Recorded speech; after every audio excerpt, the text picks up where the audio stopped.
Okay. I have one change to you. Perfect. Superintendent Kramer, are there any changes to the presented agenda? Yes, if we could move item 9.1 and have that occur after 11.6. 9.1 to 11.6. So we'll just move it down there. Okay. That would be. With that, anything else changes? Nope, that's the only one. Perfect. So at this point, would there be a motion to approve the agenda with the noted change? I'll make a motion to approve the agenda with the change. Second. Ooh, who was that? Kirsten Levac. All in favor? Aye. Aye. Aye, thank you. At this point, there is public comment, which is items that are not on the agenda, and I'm just quickly looking to see if there's anything that's not on the agenda. These are all actually will be, they can do it now. Yep. There you go. At this point, each person that has a yellow comment card will get an opportunity to speak. If you have not filled out one and you would like to speak on any item that is not on the agenda, now is your time. There will be 3 minutes. And do I have any students? Yes. Okay, let's do my student first. Is it ANVE? Nope, that's Ann. That's it. Oh, she's going to give me a card. Okay, hold, please. We're doing students first. And then you can come up to the front, and then after that, I will do, is that Anvo? Is that correct? Okay, so you'll be after my student. Thank you very much for being patient. Yes. Yes. You can bring support if you need it. Perfect.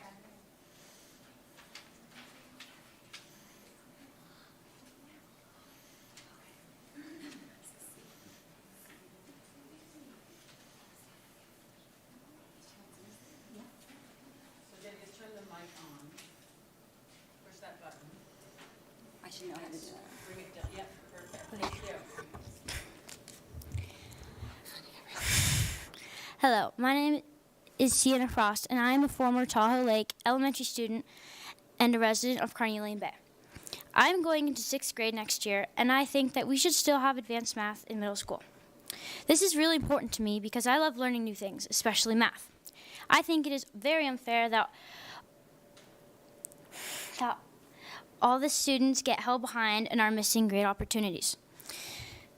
Many times when I was in lower grade school, I would be one of the first to finish, but would have nothing to do afterwards. I was stuck with a device and didn't get a chance to learn new things, which made school not as fun.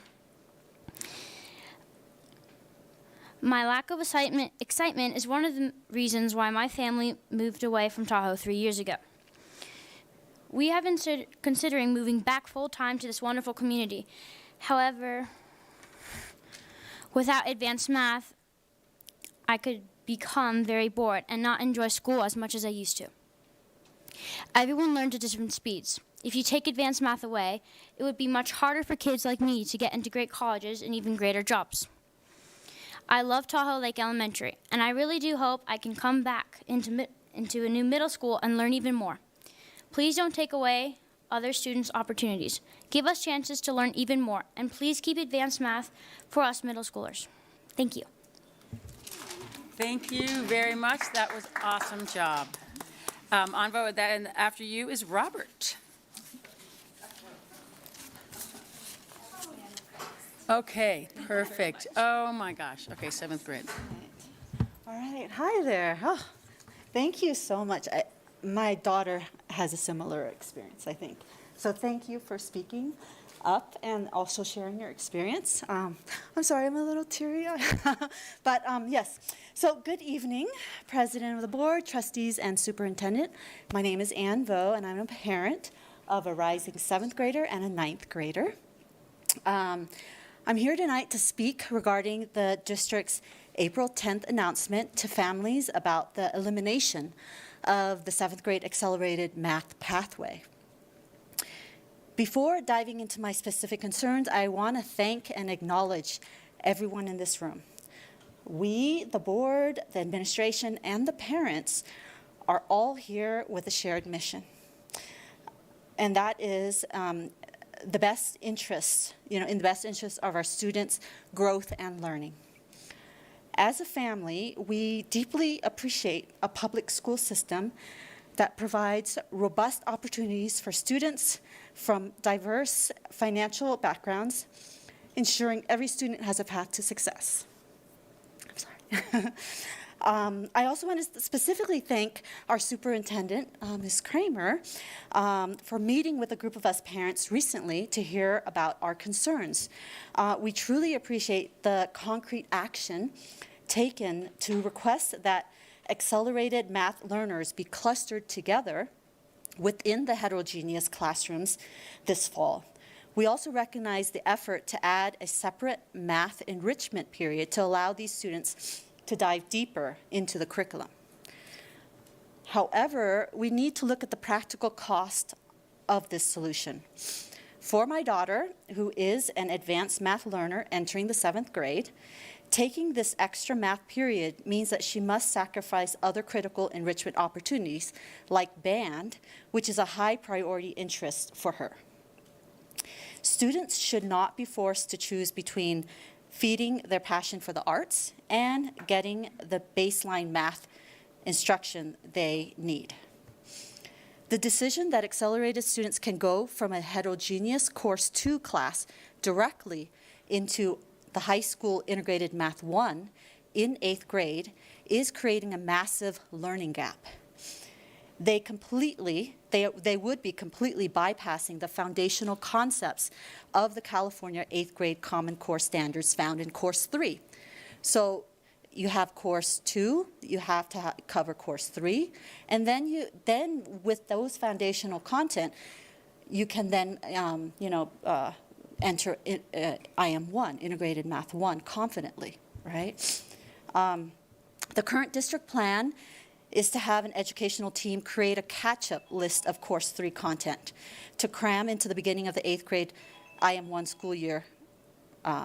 It places an incredible unfair stress on these accelerated students. High school credit IM1 is rigorous and fast-paced on its own, and expecting 13-year-olds to simultaneously remediate missing foundational concepts like linear systems and transformational geometry is not setting them up for success.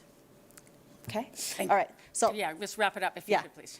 yeah. So, thank you for hearing me tonight, and I do appreciate all of you. Thank you. Thank you, and I apologize that I messed up the name. It was put together, so I didn't realize it was two. All right, thank you, Robert, and then after that is Katharina, sorry. Thank you. Howdy. My name's Rob Joseph.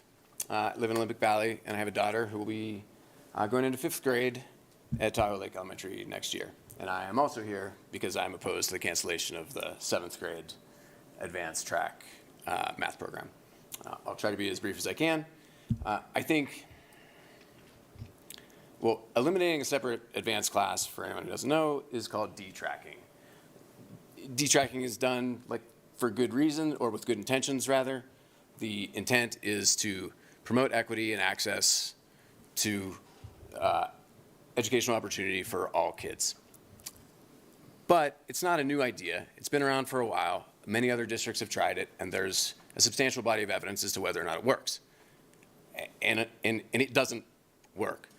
In fact, what I have found is that, by and large, it undermines the very equity that it's meant to promote. And I mostly want to talk about the equity piece. I think what happens when a public school eliminates an advanced program is that the families who have the means and the time, they get private tutors, they enroll their kids in online programs, summer camps, or they opt out of the public system entirely. And we're all here in the nitty-gritty details of case study statistics and curriculum mechanics, and we can talk all day about how Carnegie Learning is able to support divergent pacing in the same classroom because of its innovative features of this and that. But what most parents are going to hear is just no advanced math, and they're going to opt out. And I don't think that's the outcome, that anybody wants. nor is it a dynamic that we want to introduce into our community. So, we met with Superintendent Kramer and Assistant Superintendent Roderick, and they were super receptive and responsive to our concerns. They've already proposed a couple of workarounds, and mentioned some of them, around clustering similar paced kids together in a cohort and providing math enrichment as a possible elective. And these would help. But ultimately, they're what I said they were in the beginning. They're workarounds for a problem that doesn't actually need to exist. It's like kind of like it's a Rube Goldberg-y way to implement a slightly less good version of an advanced math track. So I think we should just keep the advanced math track, and then everyone would be best served. Anyway, yeah, your willingness to listen to us and the rapidity and responsiveness with which you replied and addressed our concerns, I think really speaks to the competence and good intentions of everyone involved. So that makes, everyone obviously just wants what's best for our kids, and it makes me really happy that that's the environment we're working in. I just don't see any credible reason to make this change. So please don't make it. Thanks. Thank you. And then last, I have Michael Ruffner after you.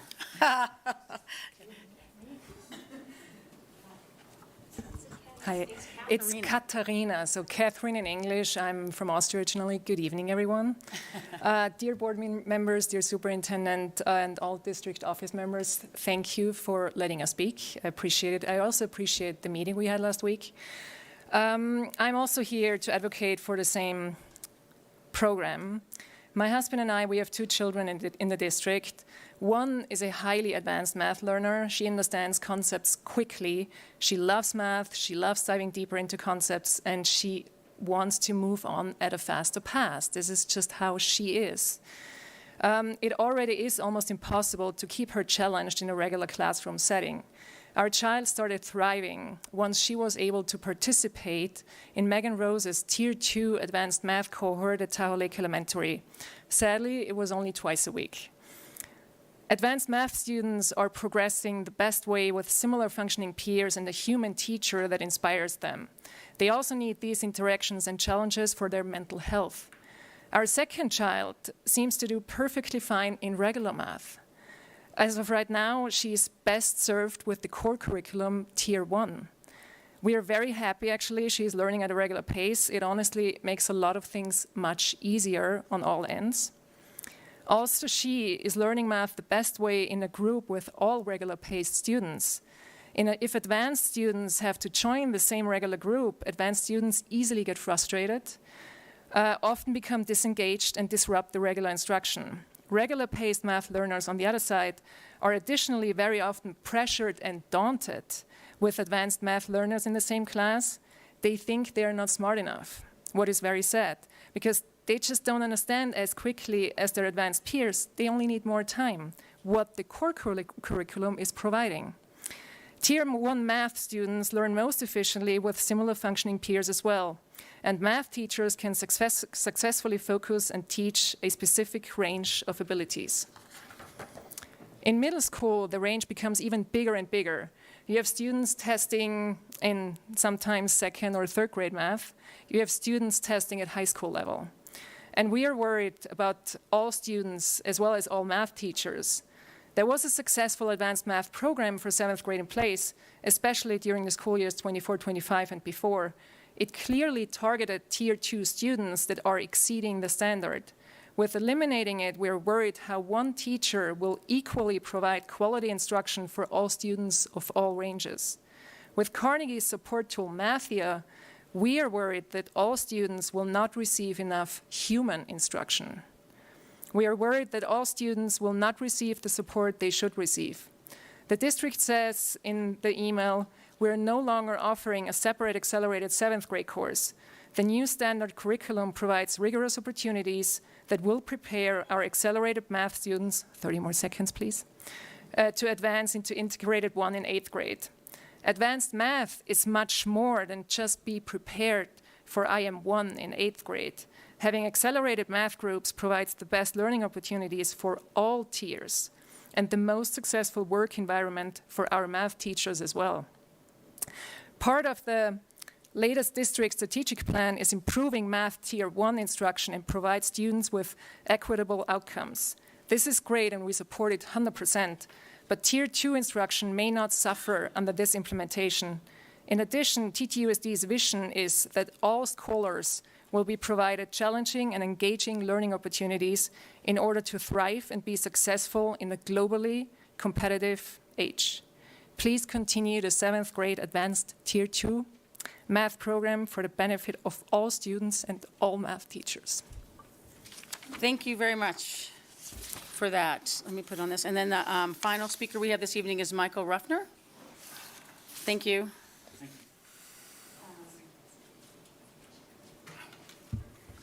So not used to this. Thank you guys for letting us talk tonight.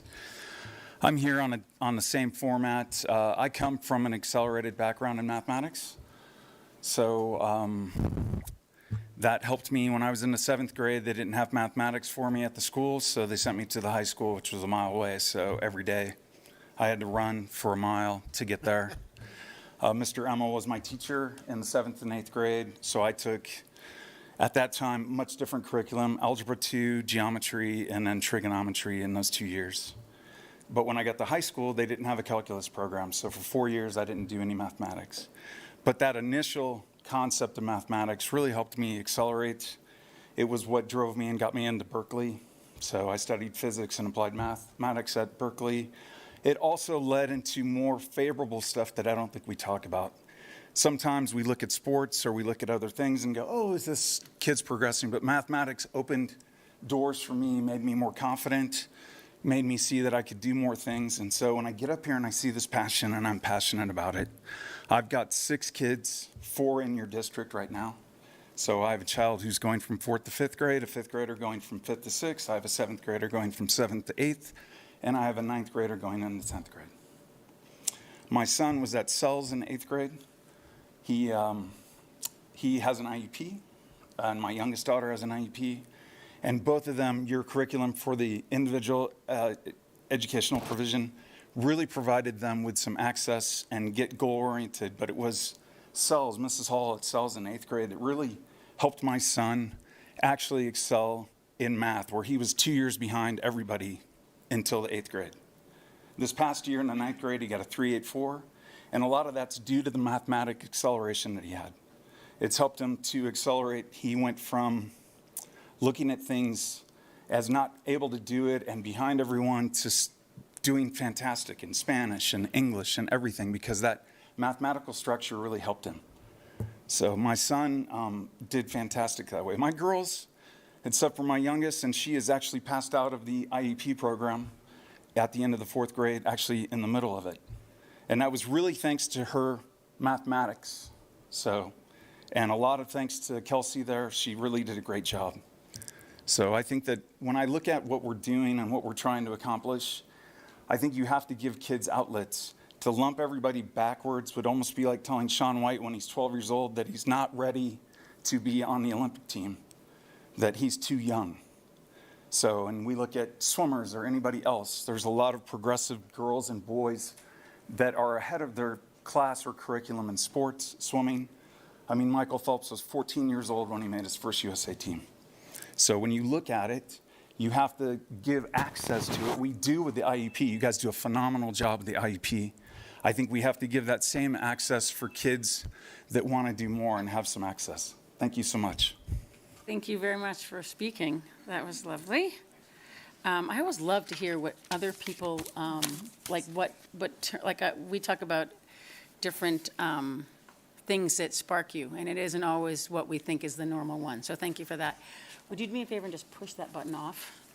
Thank you.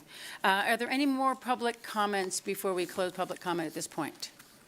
Thank you very much, everyone, for speaking. We totally appreciate you, and we always love to hear you speak. So thank you for that. We will now move on to 8.0, Superintendent's Report. Thank you, President Driller. I was going to invite you to say it, but you're more than welcome. Yeah, no, we understand if you have somewhere to go. Thank you for coming. Yeah. Yeah, no, we'll talk. We'll talk again. Thank you. Good night. So I just have two brief updates. First is a reminder that our summer neighborhood meal program starts next Monday, June 29th. They will be updating our website with information about the routes. It's the same neighborhoods, but this weekend they'll have the times and the days assigned for the different neighborhoods. And this is free to all children 18 and younger, and we're anticipating even more participation this year. So we're really grateful to our food services team for continuing, but again, that starts this Monday with the information on the website for times. And then second, I know we're on summer break, but right before the end of the year, our scholars worked very hard on their state assessments and the CASP test, and those results will be available for families in mid-July. So our Ed Services team will send out an email when they're ready with directions of how to access that through the parent portal on Aries so that families can see how their students are doing, and it's a great opportunity to look at how growth has occurred over the years. Just a quick note that the California Department of Education did change the description of the different levels of achievement to try to make it clearer. So the highest level a student could earn on their ELA English test or their math test is level 4 advanced. And then level 3 will be called proficient. Level 2 is developing, and level 1 is minimal. So it's the same score criteria to get there. They just changed the names. They felt like it was a better description of the students and where they're at that point in time. So we're excited to see how our students did, and it does inform our curriculum and our practices. And I hope everyone's having a great summer so far. Thank you. Can you Yeah. read those four Sure. descriptors Yep. again? So the level 4, the highest one is advanced, and then proficient for at standard, level 3, level 2 developing, and level 1 minimal. Do they provide any kind of rationale for, other than? to I'll them look it up sounds for, better? yeah, I'll look up there. I'm sure they had a, Curious. okay, I'll find that for you. I'm sure I agree with. Yeah, I know, right, semantics. Yep, Thank you for that. Okay, thank you. Quick, short update. 9.0, business services, and just a reminder, we moved 9.1 to 11.7, which becomes a resolution. thank you. So for this item, we're going to turn to our Chief Business Officer and Assistant Superintendent, Mr. Todd Rivera. Thank you, Superintendent Kramer, President Driller, members of the board.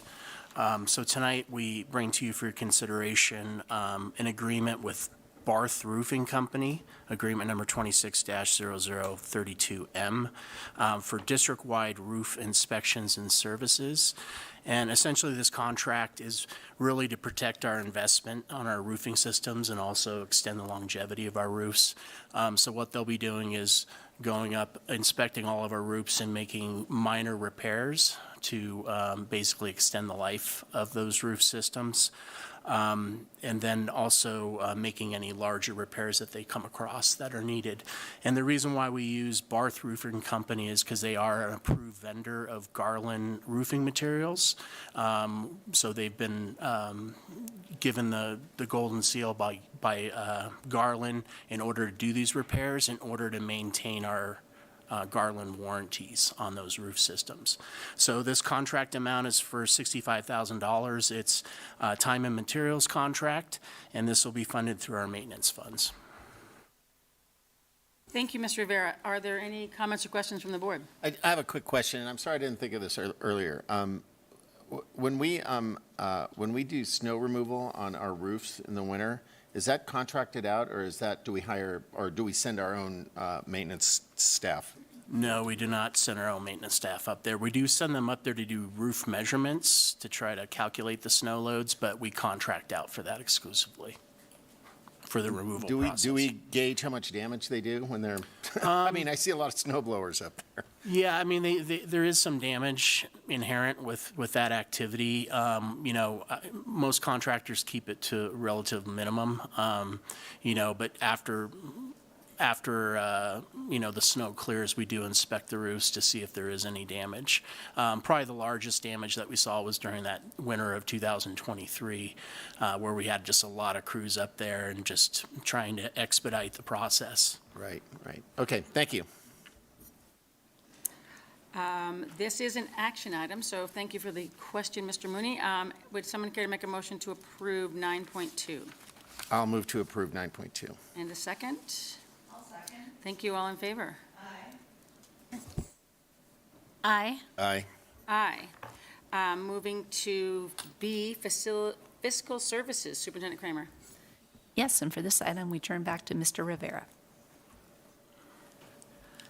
Thank you. So tonight, I'm pleased to present the proposed budget for the 2026-2020 fiscal school year. And first off, I'd just like to give thanks to our Fiscal Services Department, particularly Patricia Kowalski, our Director of Fiscal Services, and David Vargas, our Fiscal Specialist, for really doing the heavy lifting on this budget. It's quite a process going through and making sure that we have all the positions correct, over 600 positions, thousands of account lines that we review and make sure that the budgetary amounts are correct. So it's a pretty big undertaking. And just to give a real quick highlight of our budget reporting process, so we had our public hearing, which was required at the last meeting, June 10th. Tonight we present the 26-27 budget. And then July 1st, we'll start working on closing the books for the 25-26 school year. And then we will present our unaudited actuals report sometime in September. And then, of course, that's followed by the final audits and then all the interim reports for the 26-27 year. So before we get into the 2026-27 school year, I wanted to provide an overview of our estimated actuals for 2025-2026. And estimated actuals are essentially our last budget revision for the school year, and our best guess or estimate of where we think we'll end the school year for 25-26. So in comparison, the last time that we reported to you for 25-26 was at second interim. So the comparisons are made directly against what you last saw for the revised budget. So for our estimated actuals, we're estimating that our revenues are going to come in at $106,754,000. $754,018. At second interim, it was at $106,456,488. So we've gone up by about $300,000 since our last report. And these are just kind of the big ticket items of what generated that variance. You'll see that we have increased our property tax estimates by about $85,000. In addition, on a decrease to our revenue as a result of our recalculation of our in lieu property taxes. That's what we pay out to CELS and other charter schools for their local control funding formula. So that payment increased $46,000 was essentially as a contra revenue to our revenue receipts.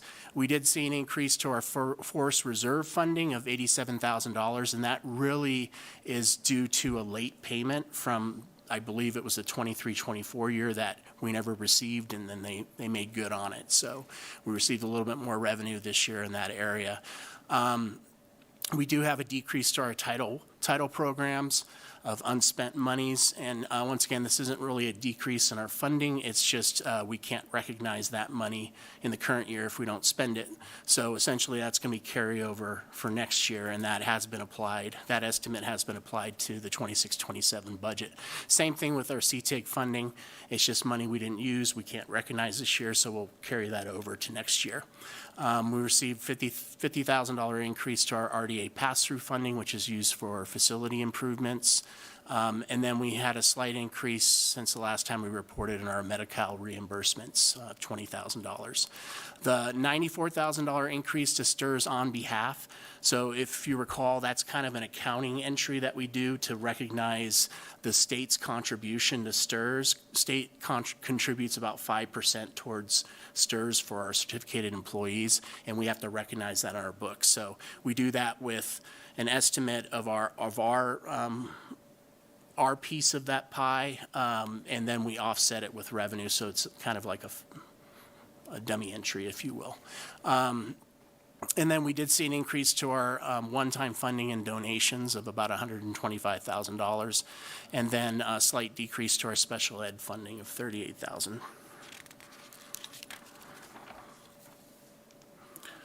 Moving on to the expenditure side, we feel like we'll end the year at about $108,831,835. At second interim, we were showing expenditures at over $109,400,000. So we've reduced by about $599,000. And some of the larger items there are really our classified vacancy and extra duty savings. Throughout the year, we always adjust our salaries according to what vacancies we still have. And at the end of the year, if we haven't filled them yet, we kind of close them out. So that's why you see such a large chunk there of $553,000. Also, there's extra duty that we budgeted or overtime that wasn't spent as well, so we reduced that. Slight savings to certificated staffing. Most of that is probably extra duty or professional development that we had budgeted that we didn't utilize. And then the payroll liabilities and benefits, that's just a result of those reductions in salaries. So it's the payroll taxes and then all of the health and welfare benefits that were attached to those vacancies. And then we did have some additional reductions in materials and supplies and services for multiple programs. A lot of it's kind of plus and minuses throughout all these different accounts and programs. Some of it is just reclassification. They move money from one category to another. But about $241,000 in overall savings in that area. And then we did see a slight increase to utilities of $34,000. I will warn that might not have been enough because generally the way our operations work is April we turn down our boilers and we no longer heat buildings, but we actually had to keep heat on through the end of May. So we might see a little bit of an uptick when we close the books there. Same thing with athletic travels and fees. That's mostly charter transportation. We've increased that by about $80,000. We're still seeing some invoices trickle in, so it might be a little bit higher. And then our legal fees and settlements, we did have an increase of about $90,000 there. Probably will increase that a little bit too once the year is done. And then we did have an increase to our food services contribution of $50,000. That's just a result of the cost of the program, scratch cooked meals, but also, that's offset by revenue. So if we don't have the participation we're hoping for, we'll have to increase that contribution. So our reserve at the end of 25-26, we think we'll be sitting at about $15.2 million, which is about 14.01%, which is much better than what we projected at second interim. I think we were 13.27 at that time. Okay, moving on to 2026, 2027. As most of you know, the governor puts out his kind of final budget proposal called the May revision. He released that on May 14th. And things are actually, it's a pretty positive outlook with this new May revise. The projections for revenue have increased by about $16.5 billion, and that's not just for 1 year. They always look at it in a 3-year window, so that includes 24-25, 25-26 receipts, and then what they're projecting for 26-27 as well. So they've seen a large influx of revenues come in, mostly associated with personal income taxes. Most of that's associated with capital gains. So it's really been driven by the stock market and what they're calling the tech bubble with AI. So it's a little bit volatile. Their projections are continuing to look decent over the next couple years or so, but any changes in economic conditions can really create large deficits for the state. They are kind of presenting this as a balanced budget, but there's always some type of underlying things that they're moving around to make that balance. So they are shifting some funds, they're doing some borrowing, they're pulling from reserves in order to make it balance. The Legislative Analyst's Office is a little concerned with the 27-28 year, seeing that there's structural deficits, which essentially is just your revenue, your expenses are outpacing your revenues. So we'll have to kind of wait and see how things turn out. But for right now, the state budget as it relates to K-12 education is looking pretty promising. There is some small reductions they're doing in other areas of the budget, but they're not touching K-12 education. They're also not implementing any new programs, which is kind of a new one over the last couple years. We've seen a lot of new programs come online. So they're really focusing on just sustaining and expanding the existing programs, which is a good sign. So other highlights with the budget, things that impact us and things that don't. So they are implementing or proposing a 2.87% COLA on the LCFF funding. This also affects some select categorical programs. We don't get the LCFF funding, but they are proposing this for special education as well as food, our school nutrition program and some other programs that we do get benefit out of. So we'll be seeing the 2.87% COLA on those programs. They're also proposing an additional 1.44% to the LCFF, which is what they're deeming as a super COLA, totaling 4.31%. However, that 1.44% is supposed to be earmarked to fund a new initiative that the governor's proposing, which is funding 14 weeks of paid pregnancy and disability leave for all school employees. So with this, there's a little concern because we're not getting that 1.44% to fund this, but we will most likely be required to implement it. So there's a lot of discussion going on in the background about this and trying to get some additional language that would, include us with those districts that aren't getting this additional funding. How are we going to fund it for them? So we'll have to wait and see on that. Also on our expanded learning opportunities program, they are proposing a funding increase to a minimum of $1,800 per ADA. How the funding model works now is they have a bucket of money, and for those districts that qualify that have free and reduced or unduplicated students that amount to more than 55% of their student population, they get a very high set rate. And that funding is allocated to them, and then whatever's left over is kind of being funded to what they call the Tier 2 districts, which we fall into, which our unduplicated counts are under that 55% threshold. So that really can lead to unstable funding because it really depends on how much they give to that first tier first. But with this $1,800, at least it would stabilize our funding. And then a big welcomed proposal is to increase the special education base rate from $1,340 per ADA. It's currently at $943. So that's a huge increase. That would generate about another $1.5 million in special education funding for the district, which would reduce our contribution to special ed significantly. They're also proposing some one-time money, $5.1 billion for student support, professional development discretionary block grant, which we received in 25-26 as well. So this is kind of an expansion of that, but it's a lot more money. And this could generate about $3.46 million for us. It's being touted as very discretionary. There's some suggestions. However, the legislators are kind of proposing that we have a reporting requirement associated with it, so we'll have to see how everything shakes out there, but that would be very welcomed, obviously, for us. And then the Learning Recovery Emergency Block Grant, $757 million. This is kind of a continuation of a program that was introduced several years ago, specifically for learning recovery post-COVID. It would be about $306,000 for us this year if it gets passed.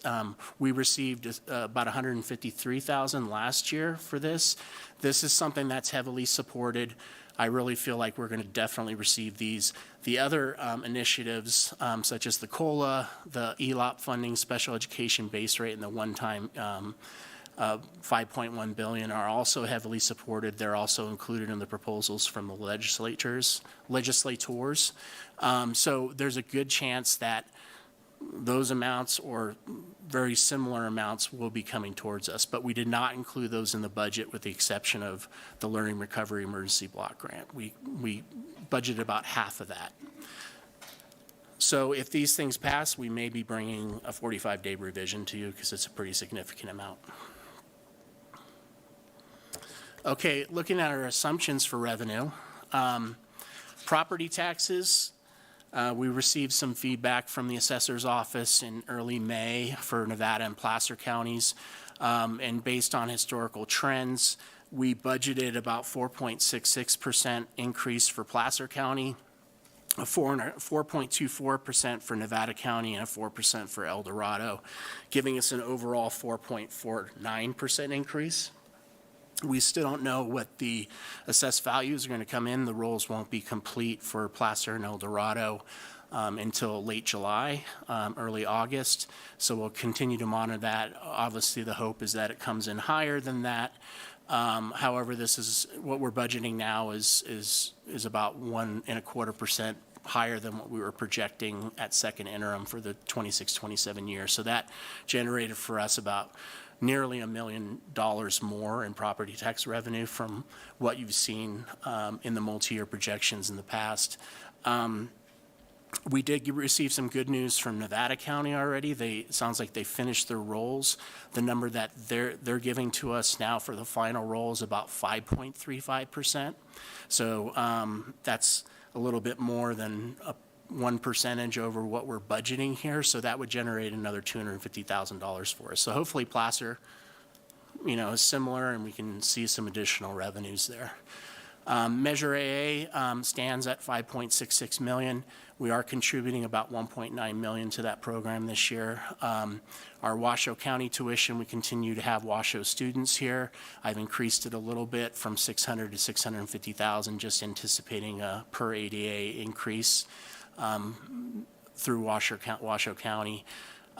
We are making contributions towards our deferred maintenance account and also potentially our COP debt service, which is about $450,000. On the federal side, we left it relatively flat. We do try to be a little conservative with Title I because that tends to be more volatile. So we budgeted at 85% of what our prior year award was. And I'll talk a little bit more about federal funding in a minute.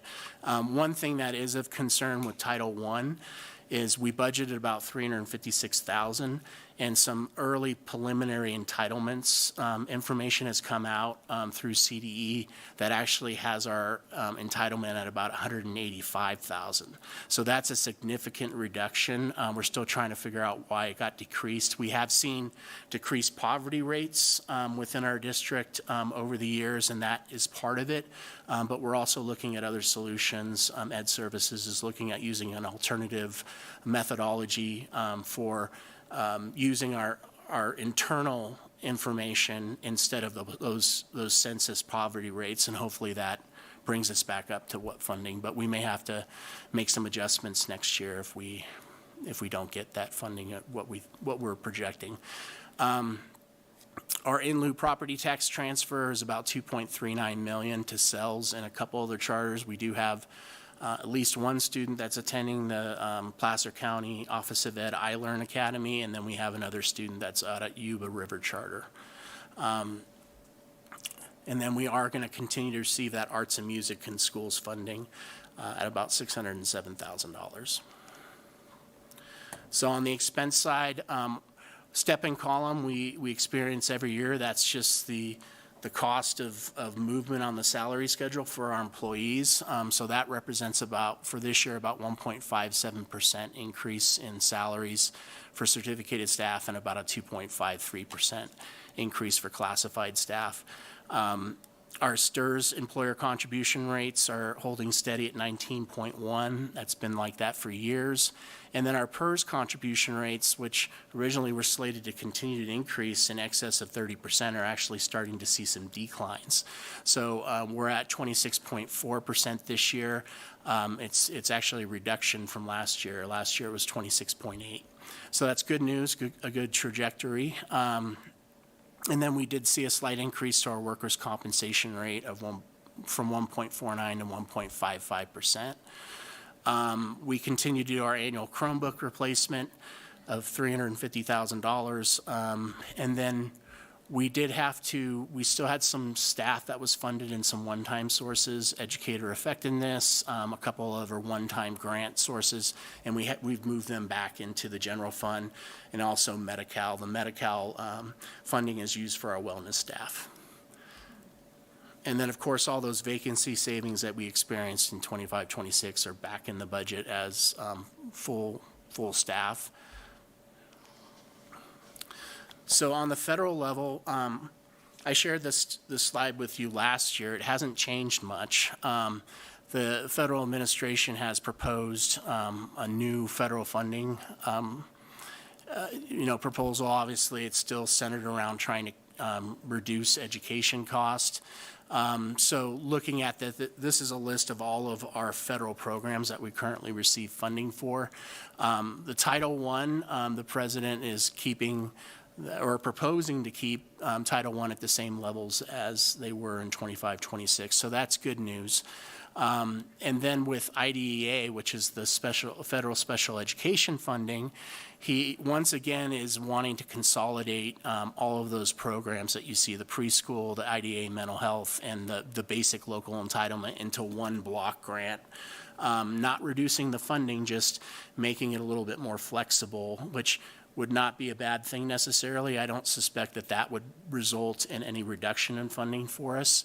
But then you kind of move down the line a little bit, and you'll see in Title II, in Title IV, this is another proposal, again, to consolidate about 17 federal programs into one block grant, and in doing so, reducing the total cost from $6.6 billion to $2 billion.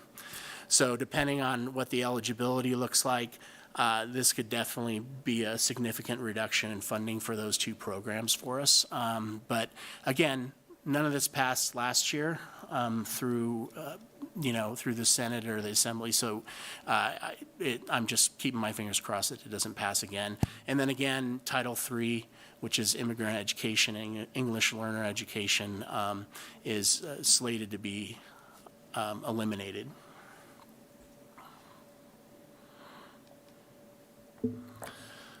So moving on to our revenues. So overall, we're seeing an increase, and this is in comparison to our estimated actuals, so how we're ending 25-26. Overall increase of $923,000. A bulk of our increase really in our revenue area is our property taxes. The 4.49% generates about an additional $3.5 million in our property tax revenues. And then you'll see some pretty large reductions there, so $279,000 decrease in federal revenues. A big portion of that is Title I. It's not a reduction in funding necessarily. It's just in 25-26, we had a lot of carryover from 24-25 that we brought over, and we spent that down. And then this year, it's just mostly just our annual allocation that we're budgeting. And then on our reduction in forest reserve funding, I already talked a little bit about that. We had received a late payment from prior years, so we had to pull that back out of the budget. Usually we only get about $165,000 in that category. State revenues decreased by about $839. That should be $1,000. As I mentioned, we did receive a block grant last year of $1.1 million, so that gets pulled out of the budget this year because it was one-time funding. And then we had an increase to our home-to-school transportation, and this isn't an exhaustive list. This is just kind of the big-ticket items. On the local revenue side, we see a decrease of $1.46 million. Some of that is just some one-time funding that we received. We received a workers' comp dividend of $270,000 this year. In 25-26, that we'll pull that out. Hopefully we get another one this year, but we can't count on it. And then the decrease in donations. So generally in our adopted budget, we do not budget donations.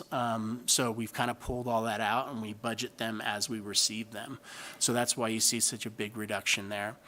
And then we had some one-time funding that is going away, $606,000. And that includes everything from our capacity grant, our 2-pay grant that we received over a 2-year period. We also had received some FEMA grants for our local hazard mitigation plan, and then some community health grants and bridge grants. So all that goes away. Anybody that we had funded in those areas, we pulled back into other sources. And then we had a decrease in our Medi-Cal reimbursements. We saw a huge back payment this year. I think we received about $486,000 in Medi-Cal reimbursements. A lot of it was from prior year back payments. So we've reduced that by 220 just to be conservative. What we're hoping is our, correct me if I'm wrong, CYBHI reimbursements, which we're going to be billing for other services such as mental health services. We're hoping that that will generate a lot of revenue for us, but we haven't actually received anything yet. So we're kind of waiting before we book any revenue projections for that area. But the idea is that that would be able to fund a good portion of our wellness program.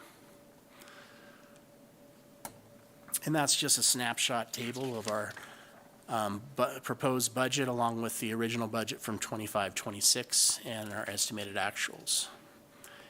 Any questions at all on revenue?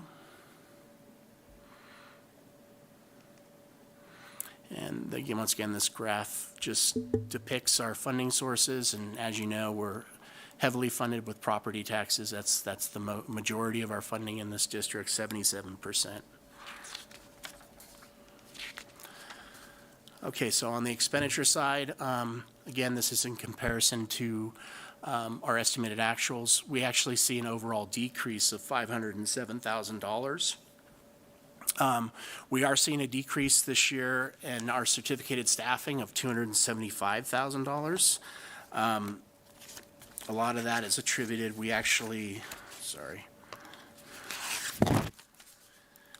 did add staffing this year. It doesn't show in that number, but we added some additional middle school teachers to backfill leaves and reduce workloads. We added 2 new RSP teachers, a .4 speech and language pathologist, and then also 1.0 FT deaf and hard of hearing teacher. And that's been budgeted in the past, but we ended up using services instead, so we kind of pull it out of the budget, but that's back in now. And then we saw a decrease of about $101,000 in our Title I positions that were temporarily funded with Title I. Also, we had our one-time payment that we made last year from negotiations. That gets pulled out. That was about $400,000 for certificated staff. And then there's some additional positions that last year we had either to fill leaves or temporary positions that we've pulled out as well. And then a big one was we did make a reduction to our substitute cost, and part of that is because we had some amounts budgeted in some one-time monies like our educator effectiveness that we no longer have, and then also with special ed substitute costs for our IAs. So since we have booked the full IA FTE in there, we kind of pull back on the subs in that category, but then throughout the year as we have vacancies, we're going to have higher sub costs, so they kind of offset each other. On classified staff, we had an increase of $995,000. Obviously, part of that is step and column increases, all the vacancies that we experienced last year that are back in, and then also we pulled out that one-time funding that we did for staff, so that kind of nets out to be about just under $1 million. And then the increase in benefits, again, is those payroll tax liabilities coming back in. There's an increase to that STRS on behalf of a couple $100,000, and then our health and welfare benefits attached to those previous vacancies. We had a $866,000 decrease in materials and supplies. One of it is from our one-time funding, our arts music instructional block grant that we use primarily for our textbook adoption for math. So that money is no longer with us. It was one time, so that was a decrease there. And then the decrease in donations, once again, we don't book donations until we actually receive them, so that reduced the budget by $655,000. And then one of the bigger ones, $1.9 million decrease in our services. So that includes everything from consulting agreements to utilities. So on that, we had some pretty big ticket items in special ed. We had a non-public school placement. We also had some cost associated with a student that was attending another school district for services. So $493,000 reduction there. And then we had a decrease in our one-time funding that I mentioned before that were in different service categories as well. We are budgeting a little bit of a savings in our utilities, about $143,000. I think we can do it. And then we did a decrease to our athletics transportation. You know, a lot of that is centers around whether our students go to playoffs or championships games. So we kind of pull back a little bit on that. Also in hopes that we will be fully staffed in transportation, maybe be able to do some more trips in-house instead. And then $150,000 decrease in legal fees. That's just kind of bringing us back to our norm, although we never seem to stay there. So we have an increase to our capital outlay. This is mostly, we have some roof and pavement projects that we're doing this year, and that is funded out of our RDA pass-through, so that's in the general fund. And then we have our general equipment budget that over the years kind of gets moved to different areas, but we've reinstated that, increased it by $155,000. We budget a total of $175 for that. And I just wanted to highlight Measure AA really quick. The overall budget for the Measure AA programs is $6.98 million. And with that, we fund 40.6 FTE.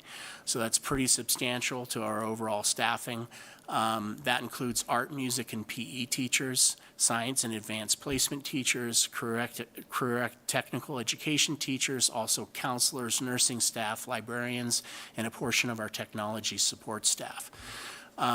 It also includes $881,000 in materials and supplies and activities, which funds classroom materials, art, music, PE, library, science materials, and also our materials for our CTE courses, visual and performing arts, technology, and advanced placement.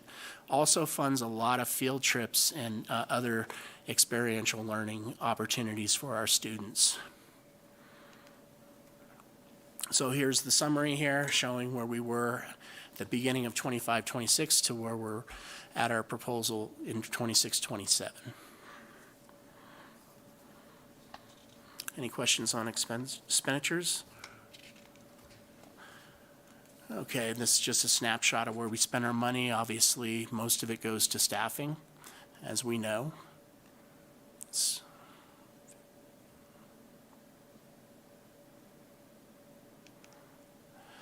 And then this is kind of by the area or function, as we call it. So you'll see that most of it is related to instruction-related services, over 67%. The rest goes to kind of pupil services, which would be in our things associated with our student services division, and then of course, and also transportation. And then our plant operations is about 11% of our overall budget. And then moving on to our fund balance, as I said, I think we'll end the year at about 14.01% for our reserve for economic uncertainty. Next year, right now with the proposed budget, we're actually slated to grow slightly for our reserve. So that kind of shows that even though we have that $85,000 deficit, we're pretty much balanced because a lot of that was probably attributed to one-time expenditures. So we'll see a little growth there. It'll go up to about 14.21%. And then as part of the budget, we also have to do a multi-year projection to make sure that we're fiscally solvent in the two out years, 27-28 and 28-29. So just looking at some of the assumptions there, again, we're lowering the property tax expectations in the year out to about 3.25 and about 2.75 in the following year. We are expecting some increases to our charter school and lieu payments, an additional $78,000 next in 27-28, and then another $76,000 in 28-29. We are expecting to see some increases to our transportation reimbursement as well, about $162,000 in the following year and $112,000 in the third year out. COLA increases, that's just kind of prescribed by the state of what they expect or are projecting now for their cost of living adjustments for the different programs that the state supports. And we've applied those COLAs to some of those revenue sources. So 3.3% next year, and then 3.09 in 28-29. And then on the expenses side, we're not assuming any additional staffing. Stepping column, we're kind of keeping conservative at 1.8% for certificated staff and 2.2 for classified. Our contribution rates have already been published for CalPERS for the next few years. We're anticipating 26.8, so it'll go up a little bit the following year, but then it climbs back down to 25.9% in 28-29. Continue contributions to Measure AA. Obviously, if we pass the next parcel tax renewal, this will change. And then annual Chromebook replacements, and then we are hoping that we can reduce our contribution for food service in the next couple of years as well. So on a multi-year basis, our fund balances, you'll see in 27-28, that's going to continue to climb. We're out of deficit mode after 26-27, and our reserve continues to grow. This, of course, is without negotiations, so it climbs up to $16.7 million at 15.38%, and then the following year it goes up to $19.3 million, which is a 17.6% reserve. And then we also are required to highlight our reserves in excess of minimum. As a unified district our size, we're required to maintain a 3% reserve.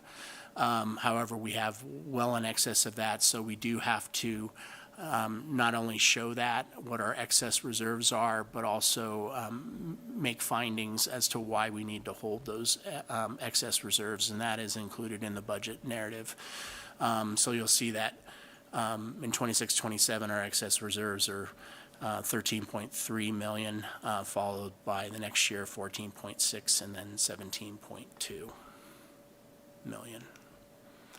And then continuing to monitor things. Obviously, the state budget, the final adoption should be happening any time now. We'll have to see if that one-time money comes through, and I hope that it does. Same thing with ELOP and the special education funding. So we'll just have to kind of wait and see what the final budget that gets approved, and also all the trailer bills with all the language and requirements that are associated with it. We'll also have to continue to monitor, obviously, the state economy and see how things are happening out there. Our property taxes, we should know by the end of July what that really looks like. And then obviously continue to keep a pulse on federal funding proposals. TK staffing and funding, we continue to monitor that. One thing I can say that's not included in the budget is we realized after budget development that we will be needing to add some TK staffing, a TK teacher at Truckee Elementary, and then also the IA that's associated with that classroom. So that'll be an add. Also, there's some other positions that we may have to add as well that were not included originally in the budget, but then we're also seeing that there might be some positions that we can pull back on, so I'm hoping it's a wash. But TK is one of those things that it's a hard target, and we saw kind of a large influx above projections coming in at the end of the school year. We kind of thought we were done, that it was stabilized, because 25-26 was the full year of phased-in implementation for that, where all 4-year-olds were eligible. So we'll have to continue to look at that.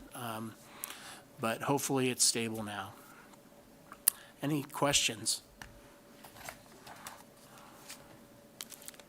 Questions from the board? Comments from the board? So let's take in. I guess I think my only comment, Todd, is thank you for doing such a thorough and detailed job, and please thank your staff as well. I know it takes a lot of long hours to do this. Appreciate the work that you do on it.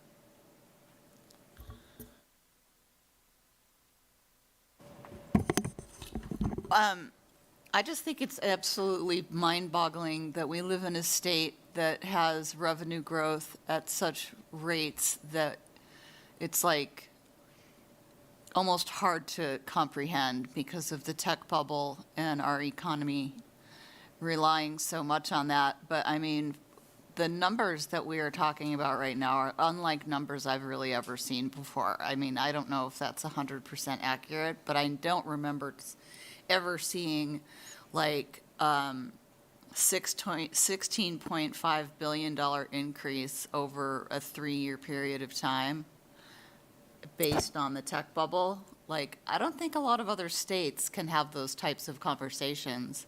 And because we're California, it rings true, like how unique our economy is, and that we're the 4th largest economy in the world.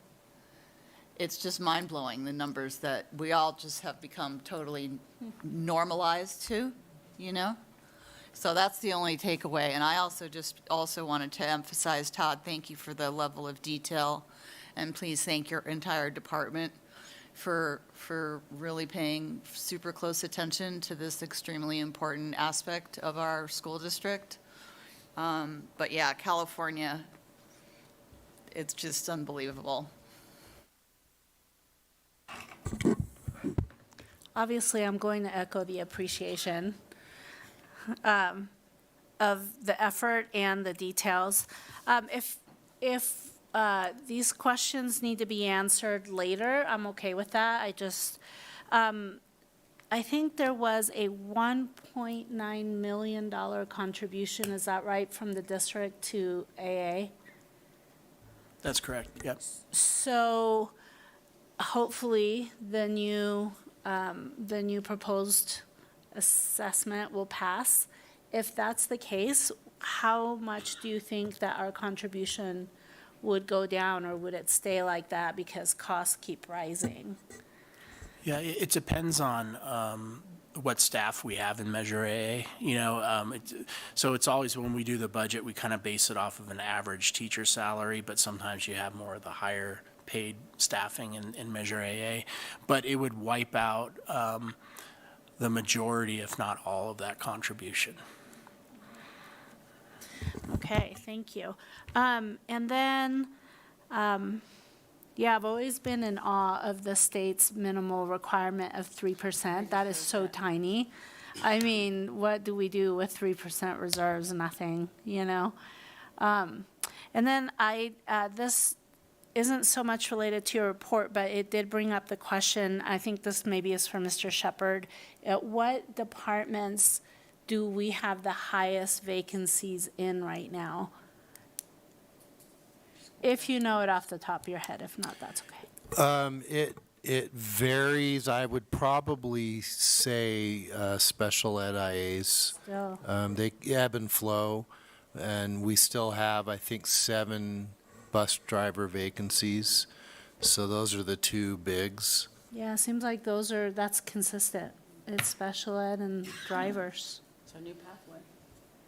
We're getting close. Okay, thank you very much.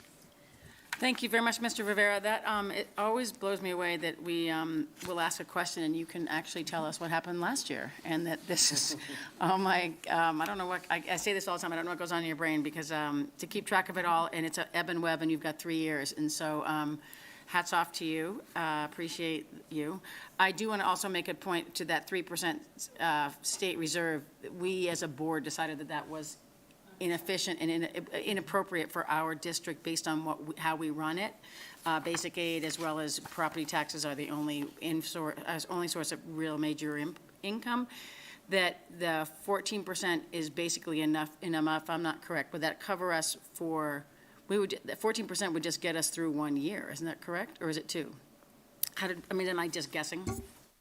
Well, it just depends on what shortfalls we experience, you know. Yeah, so like that, maybe I'm just questioning why is it that the board decided we wanted that amount? But that would get us through at least a couple of years with at least, we'd still have some things coming in. But our gut goal was to make it so that we would get through at least 2 years. Yeah, I mean, so that we could weather storms, like if there was, if there was a reduction at the state level, or, you know, let's say they took away our 1.9 million in state aid, we could sustain for a while with Yeah. that. And so I think public knowledge is important to understand that may look, And really, it's about time. So you want your reserve to represent time to make adjustments. It's not, you can't just always just make $4 million in reductions. You might have to do it over the course of a year or two, so. yeah, but basically it was just, I think, reiterating what you had said, but also just publicly aware that that is the reason why we have that. So we are fiduciarily sound. That and to keep the state off our school district. Correct. Right? 'Cause below 3%, they take over, right? Yeah. So with no more further questions, this is an action item, so would someone care to make a motion to approve the 26-27 proposed budget? I'll make a motion to approve the 26-27 proposed budget. I'll second. All in favor? Aye. Aye. Aye.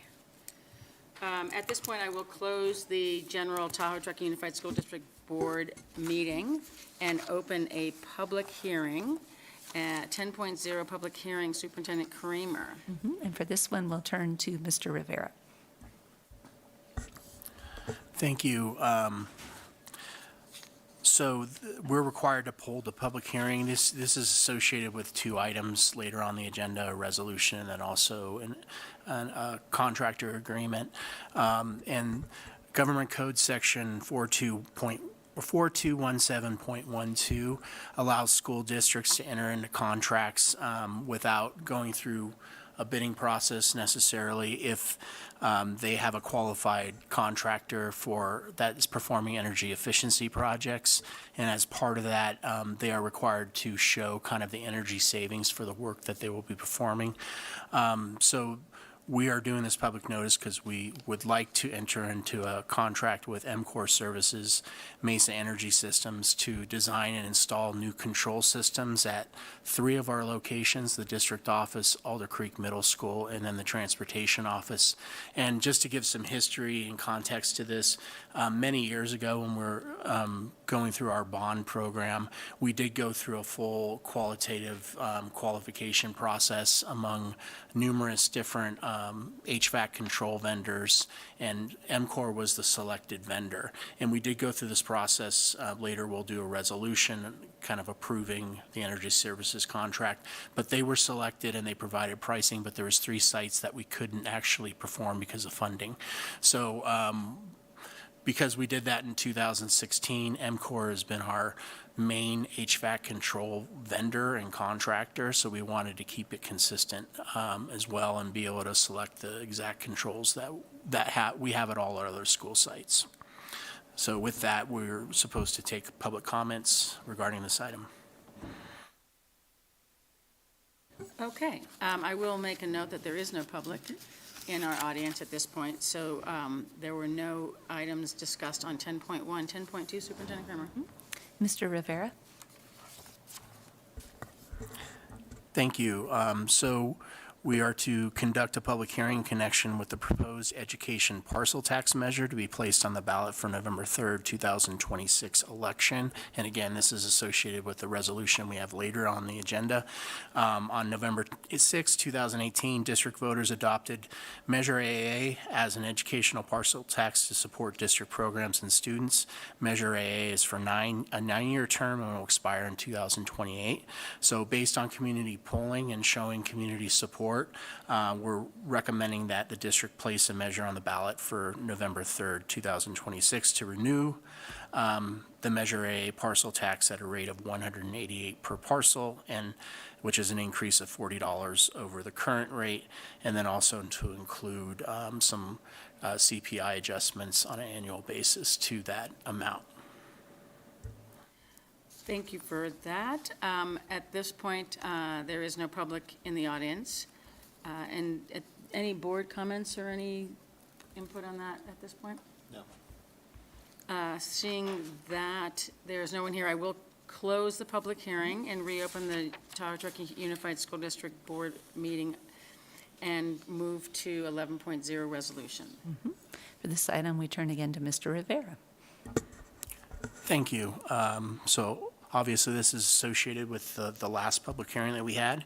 So we're asking the board to consider and approve resolution number 33, 2025-2026, resolution of the Board of Trustees of the Tahoe Truckee Unified School District calling an election for voter approval to renew an education parcel tax, establishing specifications of the election order, and requesting consolidation with the statewide general election on November 3rd, 2026.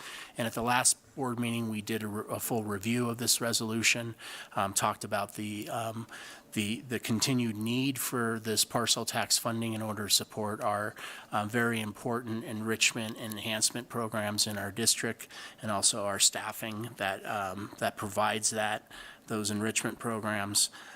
So this resolution calls for an election, also increasing the current parcel tax from $148 to $188, and also, as I mentioned before, adding a CPI increase on an annual basis starting in 2028. And as I mentioned previously in our last board meeting, this measure would actually replace the existing tax measure starting in the 27-28 school year. Thank you very much for that, Mr. Rivera, and thank you also for publicly clarifying exactly what it is, and so that public is well aware of what it is out there before we go to the vote. Any comments from the board? I just feel like I always want to just reiterate that this is an annual parcel tax, not monthly. Maybe that's a well-known thing out there, that parcel taxes are annual, but I just feel like that just needs to be said. This is an action item. Any other comments? And seeing none, I'll ask for a motion on the table. I will say before we do that motion, sorry, Chris Hennessy, is that this was, we have, as you mentioned, Todd, we've said that we've gone over this, and we've had major input from our polling company that we work with. So I think that we vetted this pretty positively, and I have no public in the audience, so I would offer the floor for a vote. So I would make a motion to approve resolution number 33-2025-2026. I'll second. Thank you. All in favor? Aye. Aye. Aye. Aye. Well done. Moving to 11.2. Thank you, President Driller. So the next three items are resolutions, 34, 35, and 36. And this is the notice that we have three term seats that will open for this November. And as you know, our amazing board members serve for 4-year terms. So we have 3 incumbents. And this resolution is just notifying each of our counties about these seats becoming open and who our incumbents are, and letting them know that, yes, we need to run the election. So in filing dates are, let me make sure. So interested candidates, they will file beginning Monday, July 13th, 2026, and it ends on Friday, August 7th, 2026 at 5 p.m. And all of our incumbents are planning to run. Any questions? Thank you for that. This is an action item. Any questions from the board? Seeing none, and there's no public, would someone care to make a motion to 11.2? I'll make, Approve all 3 at once. You have to do each one. Okay. Yep. I make a motion to approve resolution number 34. And that one is, sorry, that one is just Second. Placer County? That's Correct. Placer So that one, 11.2 is a Placer County, and sorry about that, Chris. And thank you for seconding. Pat, all in favor? Aye. Aye. Aye. Aye. 11.3, Superintendent Kramer is Nevada County.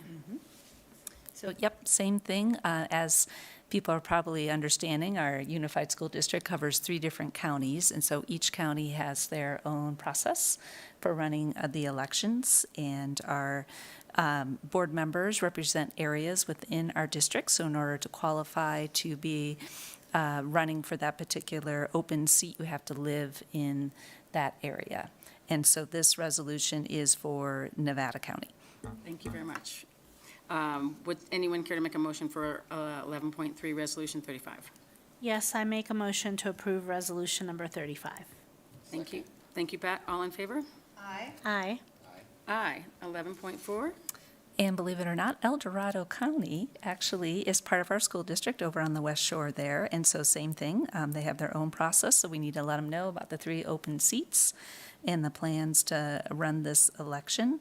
So Resolution 36 is for El Dorado County. Thank you. Would anyone care to make a motion for 11.4? I'll do that. I'll make a motion to approve resolution number 36. I'll second. Thank you, Kirsten. All in favor? Aye. Aye. Aye. Aye. 11.5, Superintendent Kramer. And for this item, we turn back to Mr. Rivera. Thank you. So tonight, we ask that the board consider and approve resolution number 37, which is an intent to convey an easement to the county of Placer for the Tahoe Lake Elementary School. And what this is concerning is Placer County is currently planning to do improvements on a portion of our property, which is the parking lot on the southernmost area of the Tahoe Lake Elementary School parcels. It's currently a parking lot that Placer County has an agreement with us for a 50-year agreement, a lease of sorts, where they can utilize that parking lot and make improvements. And then in addition, they will be constructing a walking path that pretty much goes adjacent to the dog park and that parking lot and continues on through the golf course and behind all those Tahoe City local businesses. So this easement identifies essentially that entire parking lot area and then also a small sliver about the width of a walking path that does encroach on the current area that is considered the dog park, which is proposed to be a skate park eventually. So we are asking that we do convey this easement so that they have access to maintain that walking path in the parking lot. The one thing that I will say is that the parking lot's currently under an agreement with the district, and they have included it in this easement. However, there probably is not a need to have that parking lot as part of that. So we may, when we bring this back to you, because this is a 3-step process, we may modify that to only include the walking path area. And the Tahoe City PUD as well as the Scotty Lapp Foundation are aware of this easement and that walking path that's going to be going through that area of the property. With that, this is the first step in this process. Initially, we have to adopt a resolution of intent to convey the easement. At the next board meeting, we will be bringing a public hearing regarding the easement and then a resolution approving an easement. Thank you. Comments from the board? I do want to say thank you for getting my question. Obviously, my concern was the fact that we have a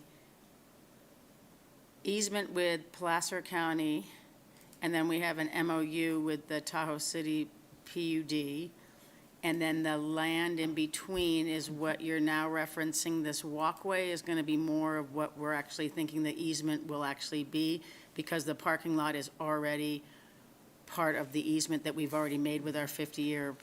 Yeah, it's actually just an agreement between Placer County and the school district. It's a 50-year agreement. Okay. Essentially, it kind of mimics a lease, but it gave them authority to use that parking lot space and make those improvements, which they would still have those abilities. So we'll probably just carve out the parking lot piece and just maintain that under our existing agreement. Correct. And then I guess back to my skateboard park, which I still wonder if that's the best location.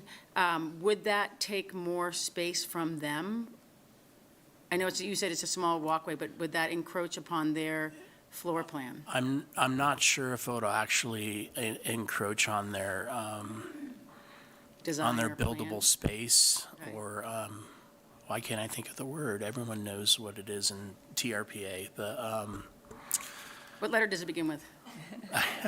I'm blanking right now. I've talked too much. No, it shouldn't really impact that project. And we have made them aware and asked them, hey, you guys should check with Placer County to make sure that it doesn't affect anything. Yeah. So they're kind of, they've been Again, that doing would the be my research only on that. concern is that we have started and we understand, I think, obviously, community-wise, improvement of pedestrian and streetwise and flow of traffic is a very important part of our existence here. And I just didn't want to double dip by saying yes to one and then realizing that we probably shouldn't have given them all that space if we're going to do the improvement for the whole town.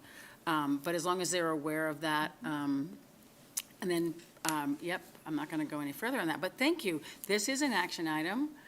Would someone care to make, do you have a comment? Well, I do, and I just wanted to address your statement, because if you remember when we were talking about changing the use or allowing the PUD to change the use, right, from the dog park to the skate park.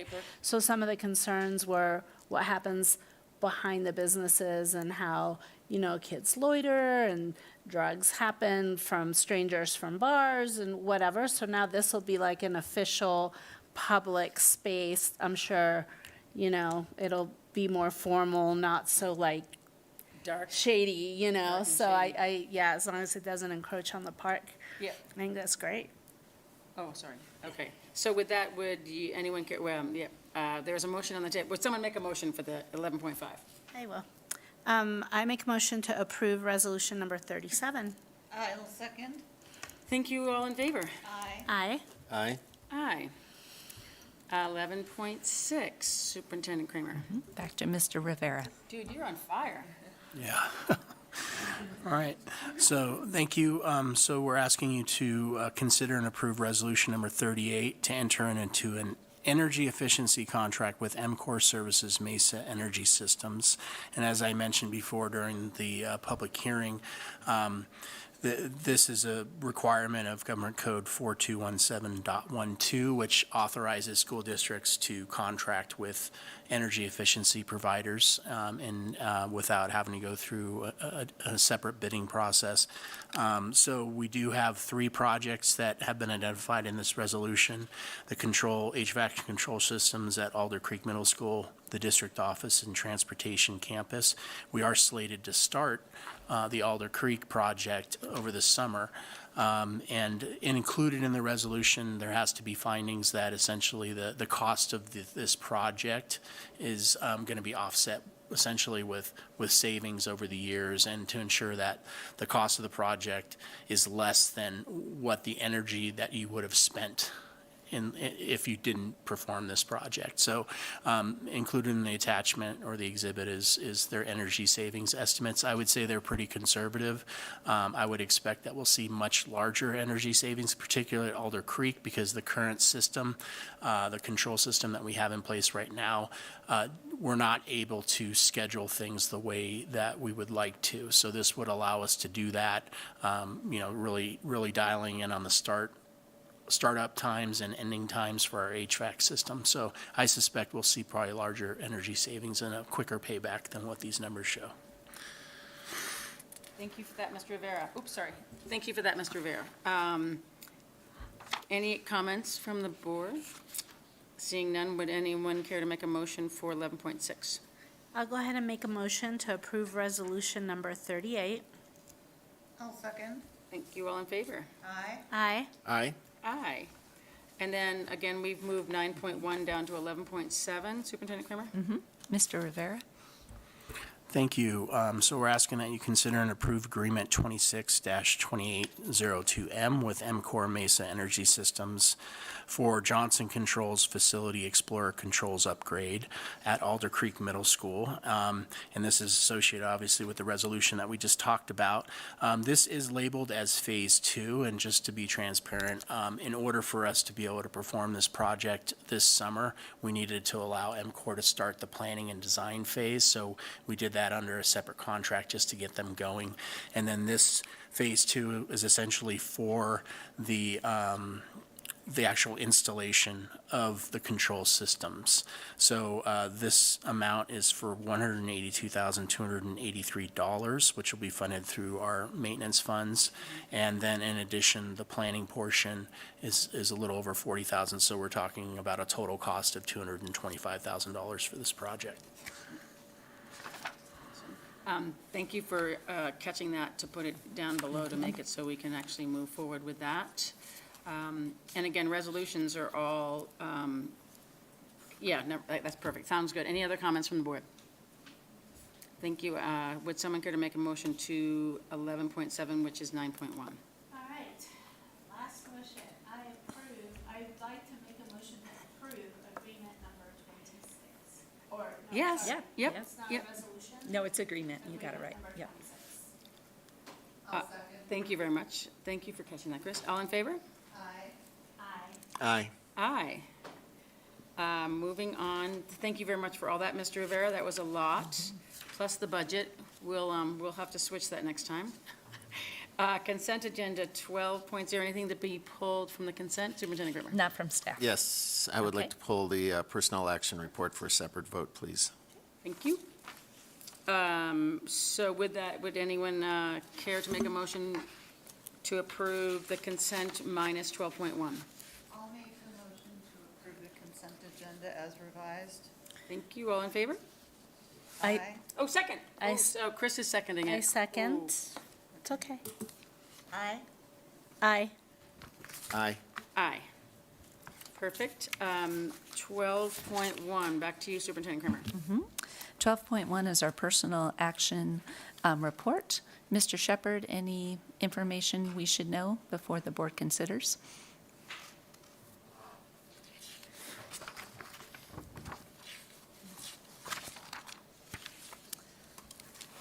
I believe the personnel action report includes Mr. Board Trustee Mooney's spouse. Yep. Okay. That is correct. Perfect. Okay. And then you're going to abstain? Yes. All right. So I think, Okay. yep, thank So you. with that being stated, Trustee Mooney's spouse is listed in the personnel report, so we will go ahead with the consent agenda. 12.1, personnel report for June 24th as a separate action item. Would someone care to make a motion to approve 12.1? I'll move to approve the personnel action report for June 24th, 2026. I'll second. Thank you. All in favor? Aye. Aye. Aye. And then, perfect. Abstain. Thank you for that. Moving to Educational Services 14.0, Superintendent Kramer. Yes, for these items, we're going to turn to our Assistant Superintendent of Educational Services, Mrs. Shawn Roderick. Thank you. Good evening, Superintendent Kramer, President Driller, members of the Board of Trustees, and members of the community. I am pleased to present the 2026-2027 School Plans for Student Achievement, also known as the SPSAs, for your review and consideration this evening. Tonight, I will highlight the factors that guided the development of these plans. I also want to recognize the strong collaboration of our site leaders, whose dedication was instrumental in creating these comprehensive strategies. To ensure unified district goals, these SPSAs are directly aligned with both the LCAP and the TTUSD strategic plan. Our principals led a highly collaborative review process alongside their staff, school site councils, and ELAC communities. By analyzing the preliminary spring 2026 CASP results and evaluating the success of past actions, each site redeveloped its specific goals. These adjustments, driven by current data and feedback from our educational partners, are tailored to better meet student needs and support continuous academic growth. These school plans are designed to be flexible and responsive. This empowers our school teams to continually adapt their strategies as the needs of our students evolve. I'd also like to take a moment to acknowledge the significant achievements occurring at every school site. Our teachers, site leaders, students, and families are working together with dedication to ensure our T2SD scholars are learning at the highest levels possible. It is the staff's recommendation the Board of Trustees approve the 2026-2027 school plans for student achievement. Thank you, Mrs. Roderick, for that. Comments from the board? True story, I have not finished all of them. I did not lie.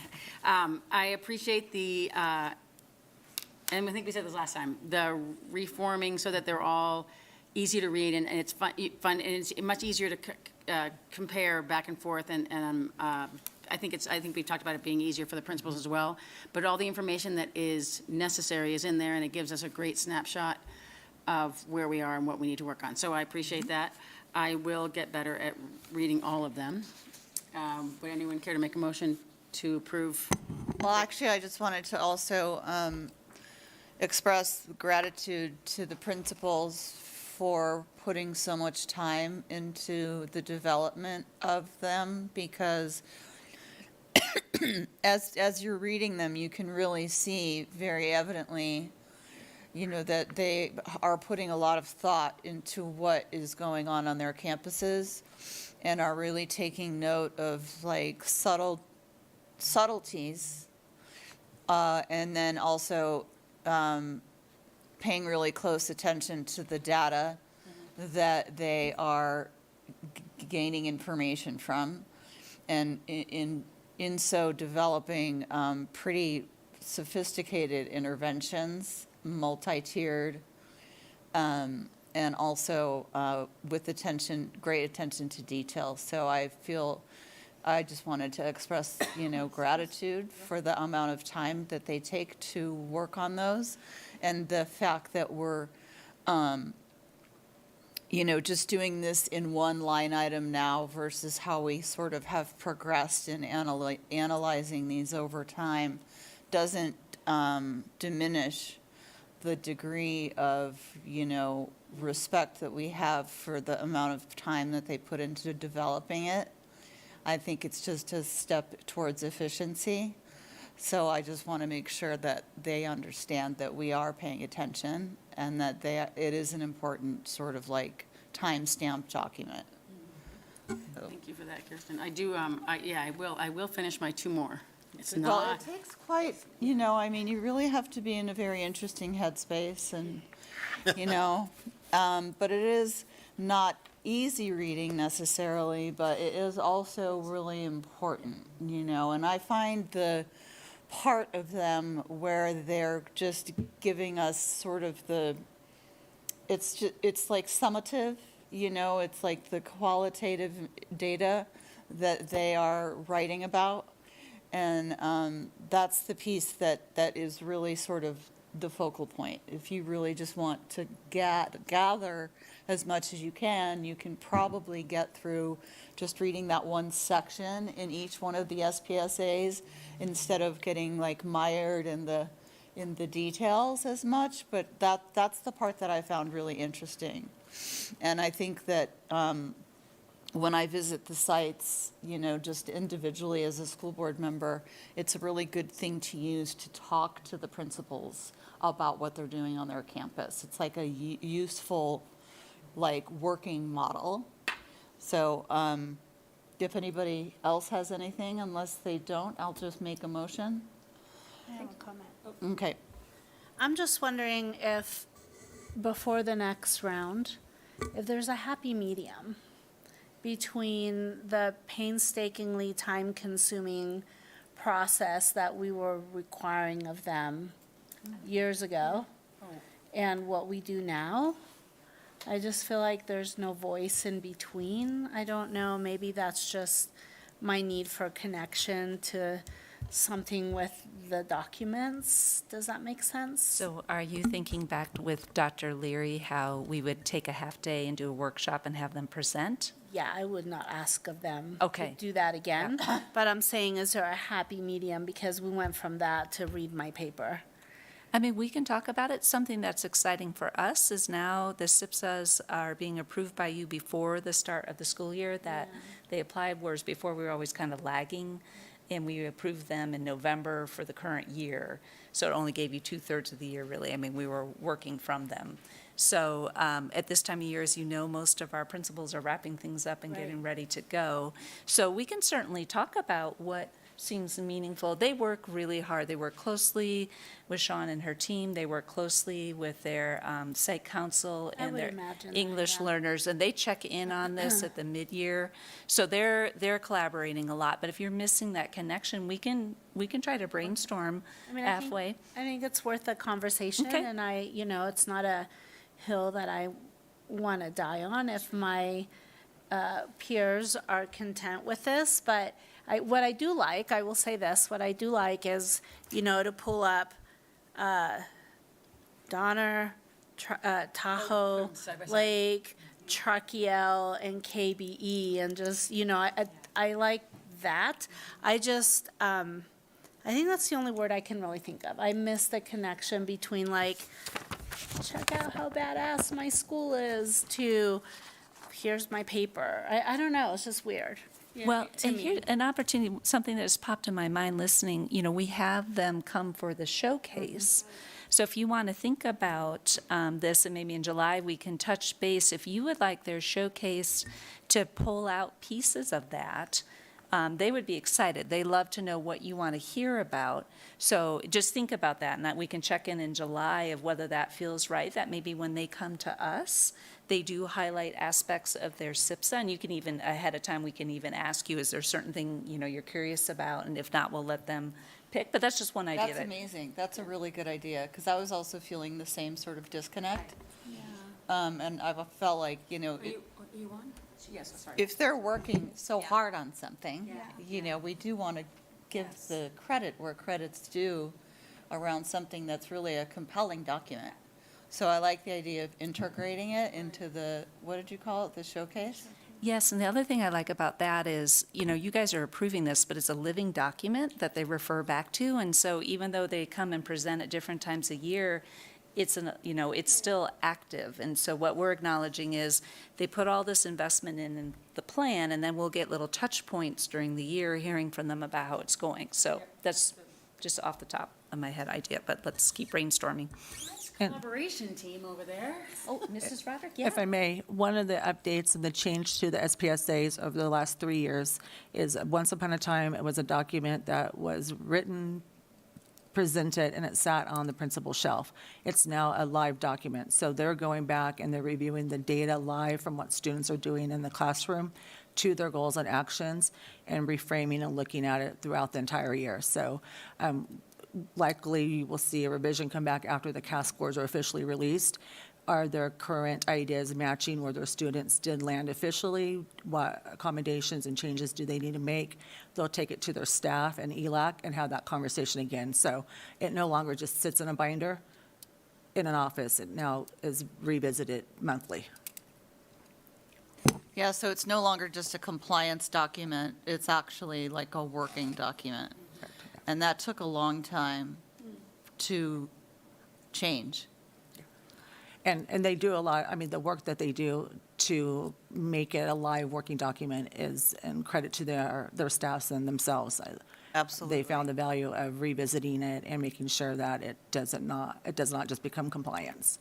I totally like the fact that you have to have it, it's compliance, but then if you can use it, then it's not such a pain to do, right? But then it's also, you're completing the compliance, but then you're actually living what the compliance says, and if the compliance part isn't working for us and we have a tool to change it if we need to or modify it, that's good, thank you.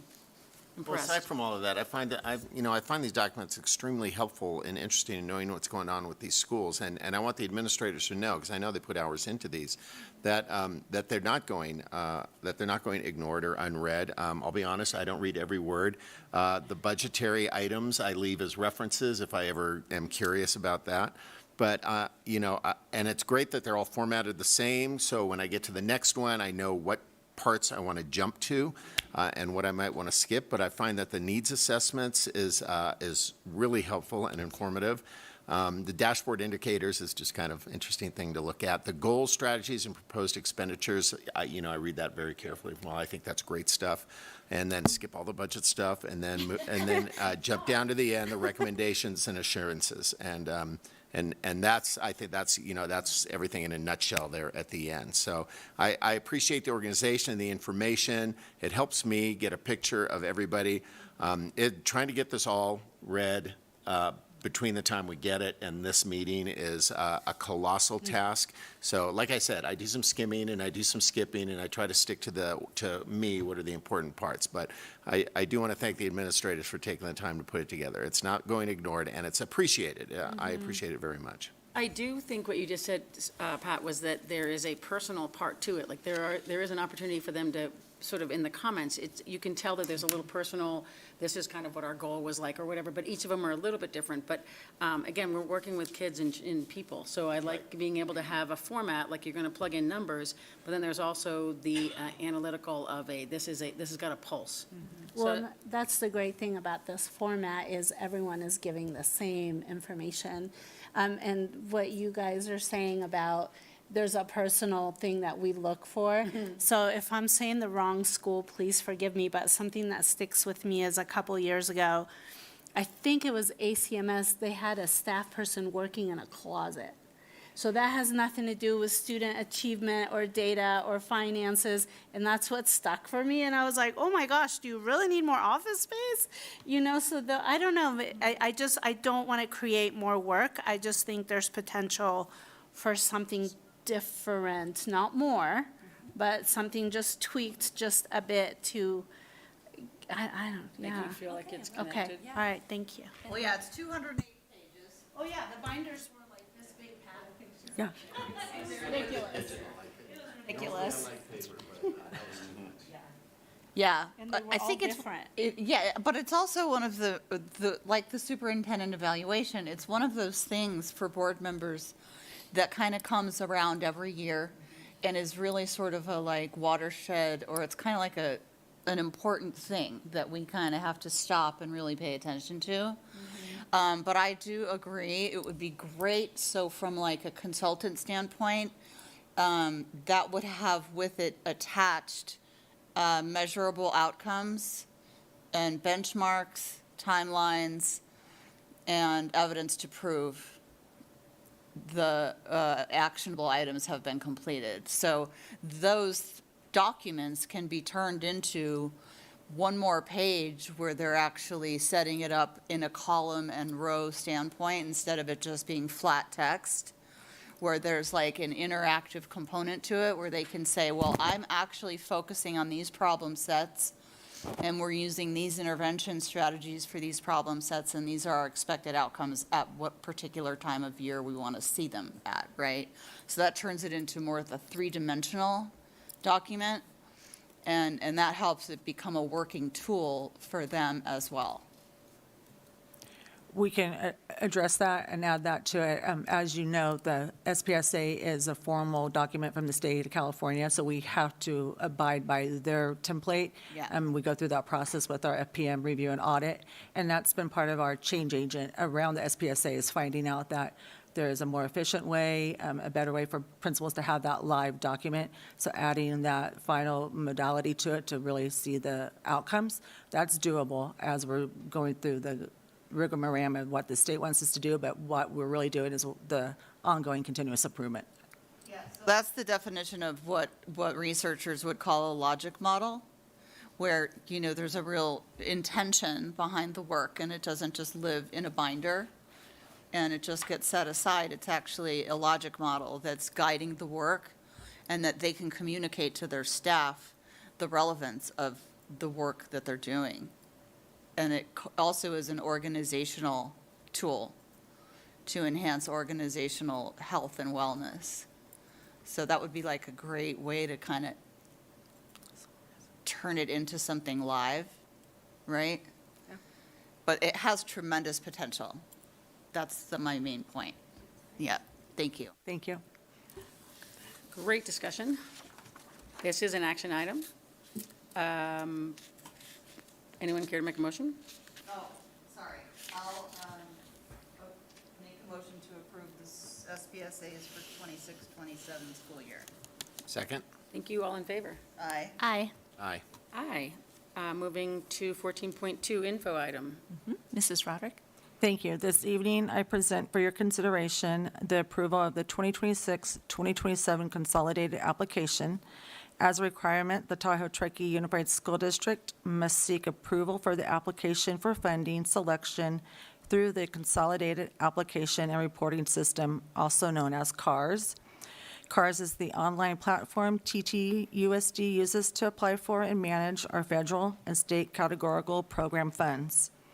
The resources we secure through this consolidated application are instrumental in supporting a diverse array of programs that directly impact student achievement and well-being. Specifically, this funding enables us to provide academic interventions that offer targeted assistance to students requiring support in reading and math.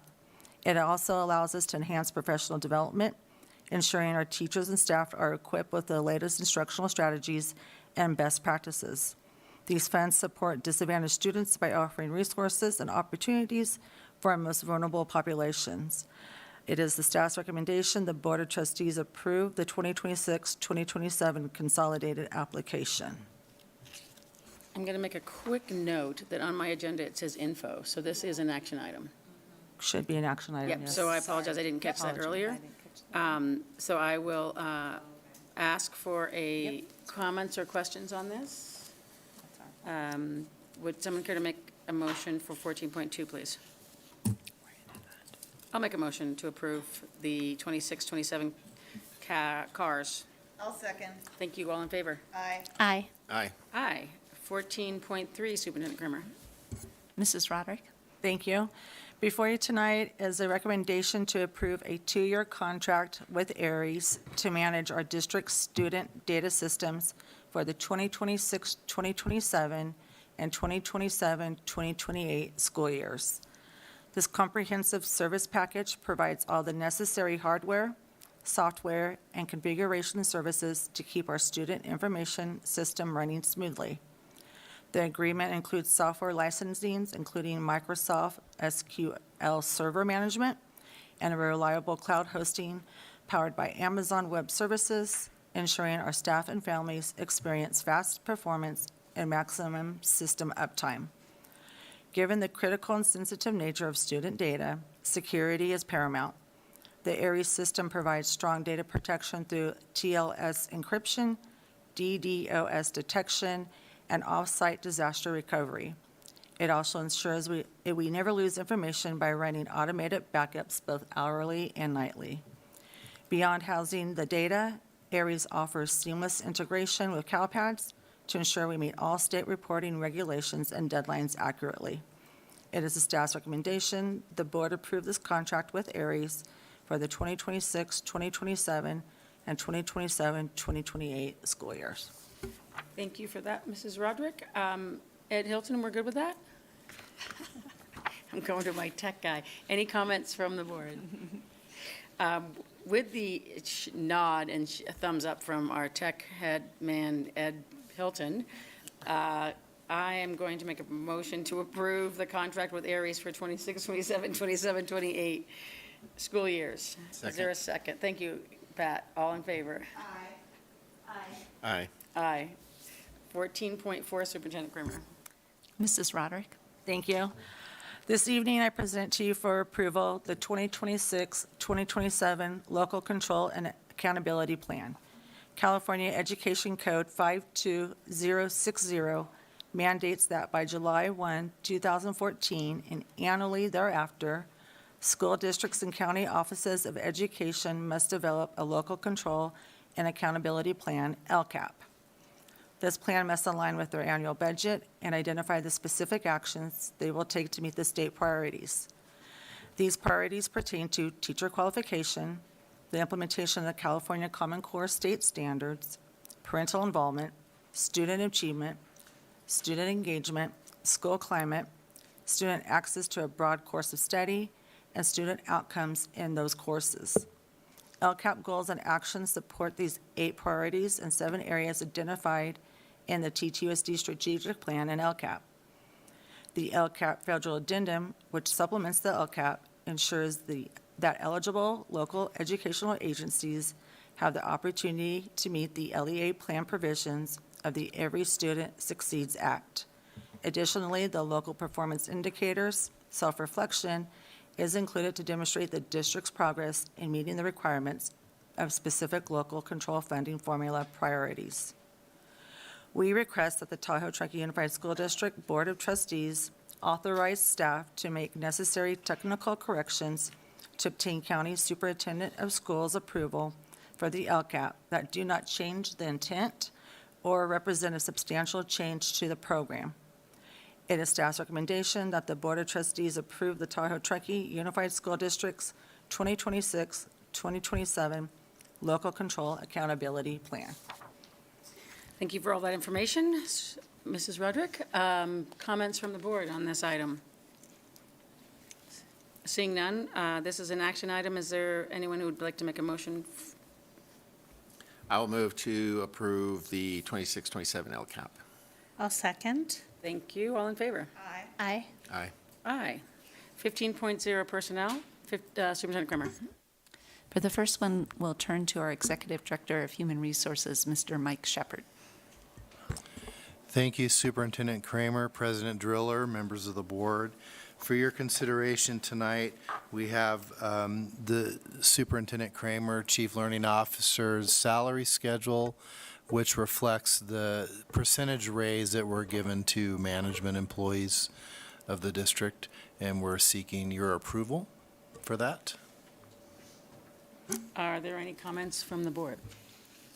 I will make a comment that when we originally had a contract presented to Superintendent Kramer, there was a discussion to withhold the bonus that was automatically given to management and not give it to the superintendent until the evaluation occurred at the end of the school year, which created a discrepancy in the timing of when management members got their bonuses. And so after board discussion with Mr. Shepard as well as each other's, the discussion was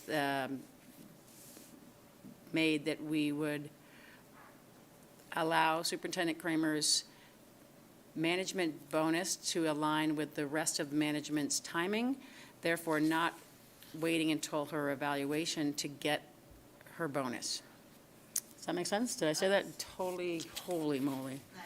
Okay, so with that being said, is there a motion to approve 15.1? I'll move to approve. Is there a door that we can open? 15.1. Thank you. Second? Second. Thank you, Pat. All in favor? Aye. Aye. Ooh, aye. We are I'm tagged. only laughing at your focus, not at the If subject matter. You were so I focused. had to trying say to the right words. Look how good I'm getting. President Driller, if I may. Oh, sir, go ahead. I just want to verbally read out her salary for this year effective with the vote you're taking. And that salary would be $278,076.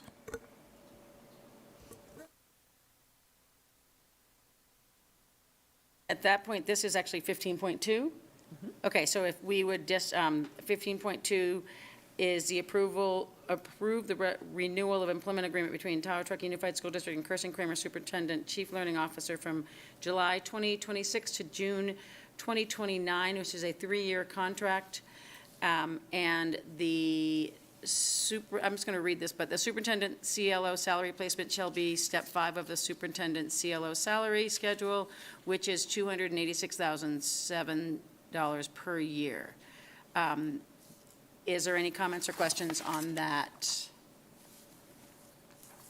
We all agree that she needs to stay for these 3 years. Well deserved. Thank you very much for all your help on that, Mike. And the next step is an action item. If there's no comments, I do want to make a comment that we are pleased to say that we all were greatly impressed with Superintendent Kramer's 3 years of previous work up until now. Her evaluation was stunning, stellar. There were many accolades. There was comments given from all board members, different things of interest, but it was very well received in terms of what her productivity was, where her goals are, where her alignments are in terms of futuristic thinking. So with that, I will make a motion to approve the renewal of the employment agreement. Second. Thank you very much. Aye. All in favor? Aye. Aye. Aye. Aye. Thank you for that. We have you for 3 more years. Thank you, thank you. Well done. Thank you. Yes, phew. Moving on to quickly first reads of Board Policy 16.0. Superintendent Kramer. For the first one, we turn back to Mrs. Roderick. Thank you. For your consideration this evening, I present the updates to Board Policy 6146.1, High School Graduation Requirements for a first read.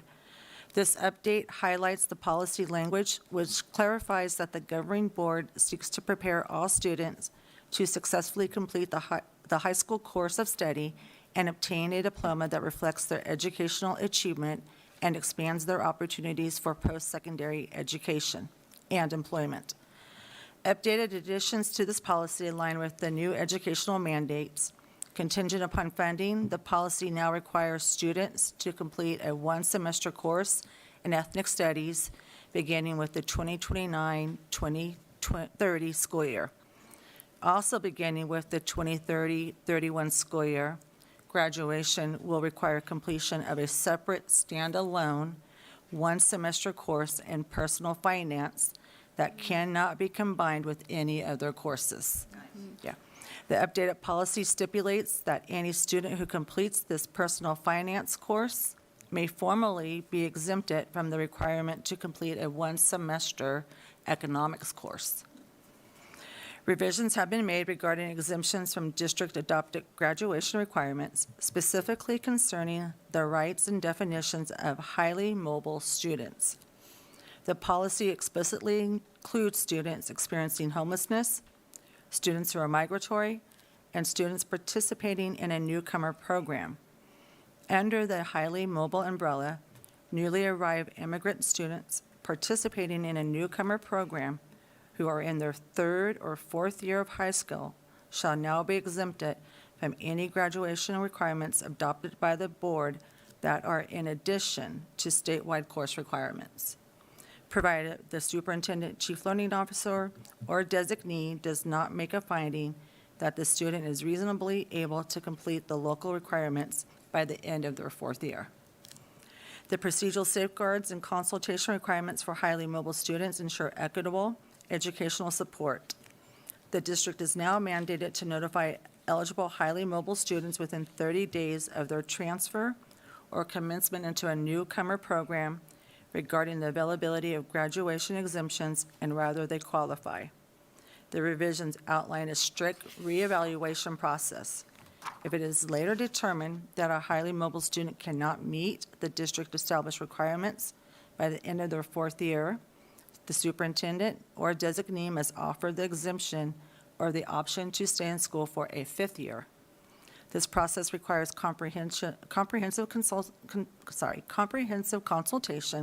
with the student and their educational rights holder regarding how waived requirements might affect post-secondary admission, credit recovery options, and transfer opportunities available through the California Community College. I'm happy to answer any questions you may have. Thank you very much. Any comments? Any questions?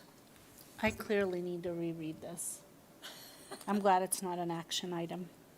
Oh, yeah, I was going to say the same thing. I look forward to reading through this. On the surface, it seems like a compassionate and kind policy that I think reflects how our board feels and thinks and operates. But I need to dig into it a little Yeah, bit. because when I hear it out loud, it's like, wait, did I catch that? Do I know what that means? Yeah, I'm glad it's an info item. Well, thank you. That's an info only, so that's perfect. We will, the plan would be then. Would you like us to keep it out of consent then and back under, okay, so we'll bring it back to, so you guys can discuss a little bit. Perfect, great. Okay.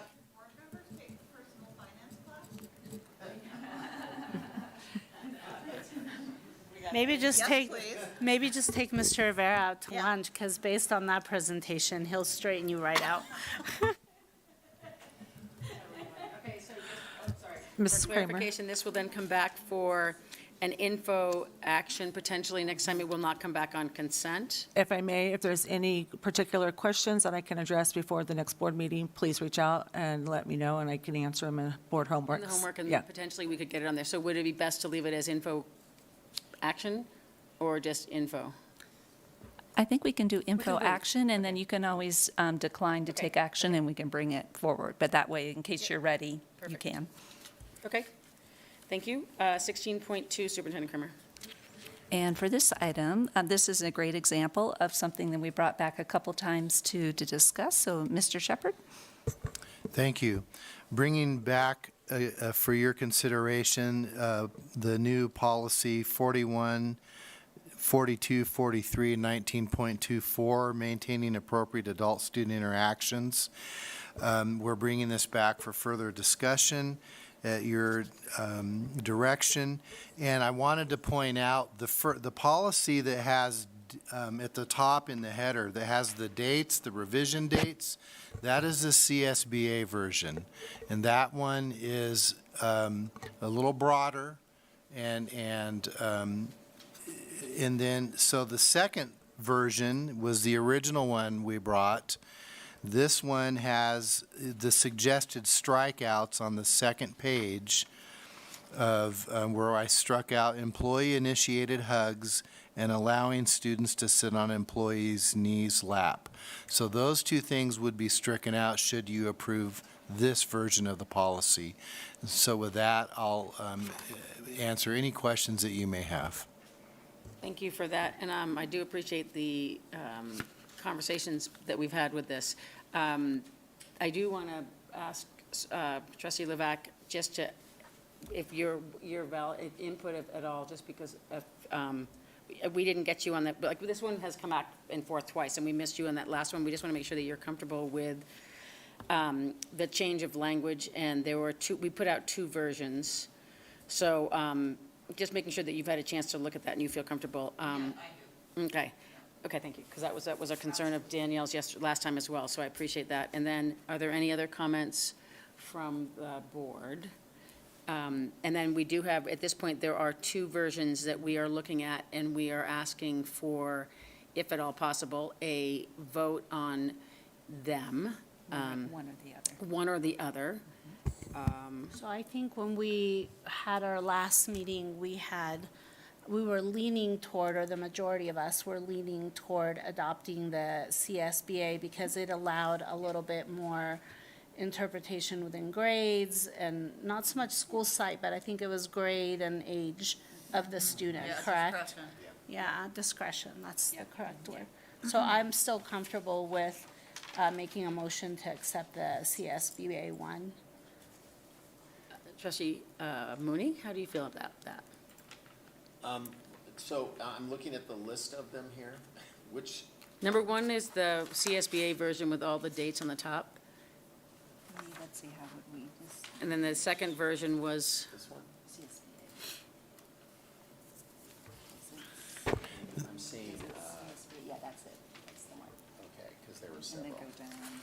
It has 19 listed. The insurance-generated version has no revision dates in the header because it's a brand-new version.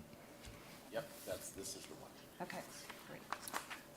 Because the other one has 12 and then it has all these bullets. So this version is 19 and the bullets. Okay. Yep, he's got it. okay. So while Mr. Mooney is reviewing, Kirsten, are you okay with, or what's your version of No, I choice? reviewed it, I'm good. Oh, okay. CSBA? CSBA? Yes. Yeah, I was just, Okay. there were just several here. I Yes, wanna make sure okay, I was looking perfect. at Okay, the right good. one. No, I've read them all. Okay, good. And then Kirsten, you're okay with the CSBA version?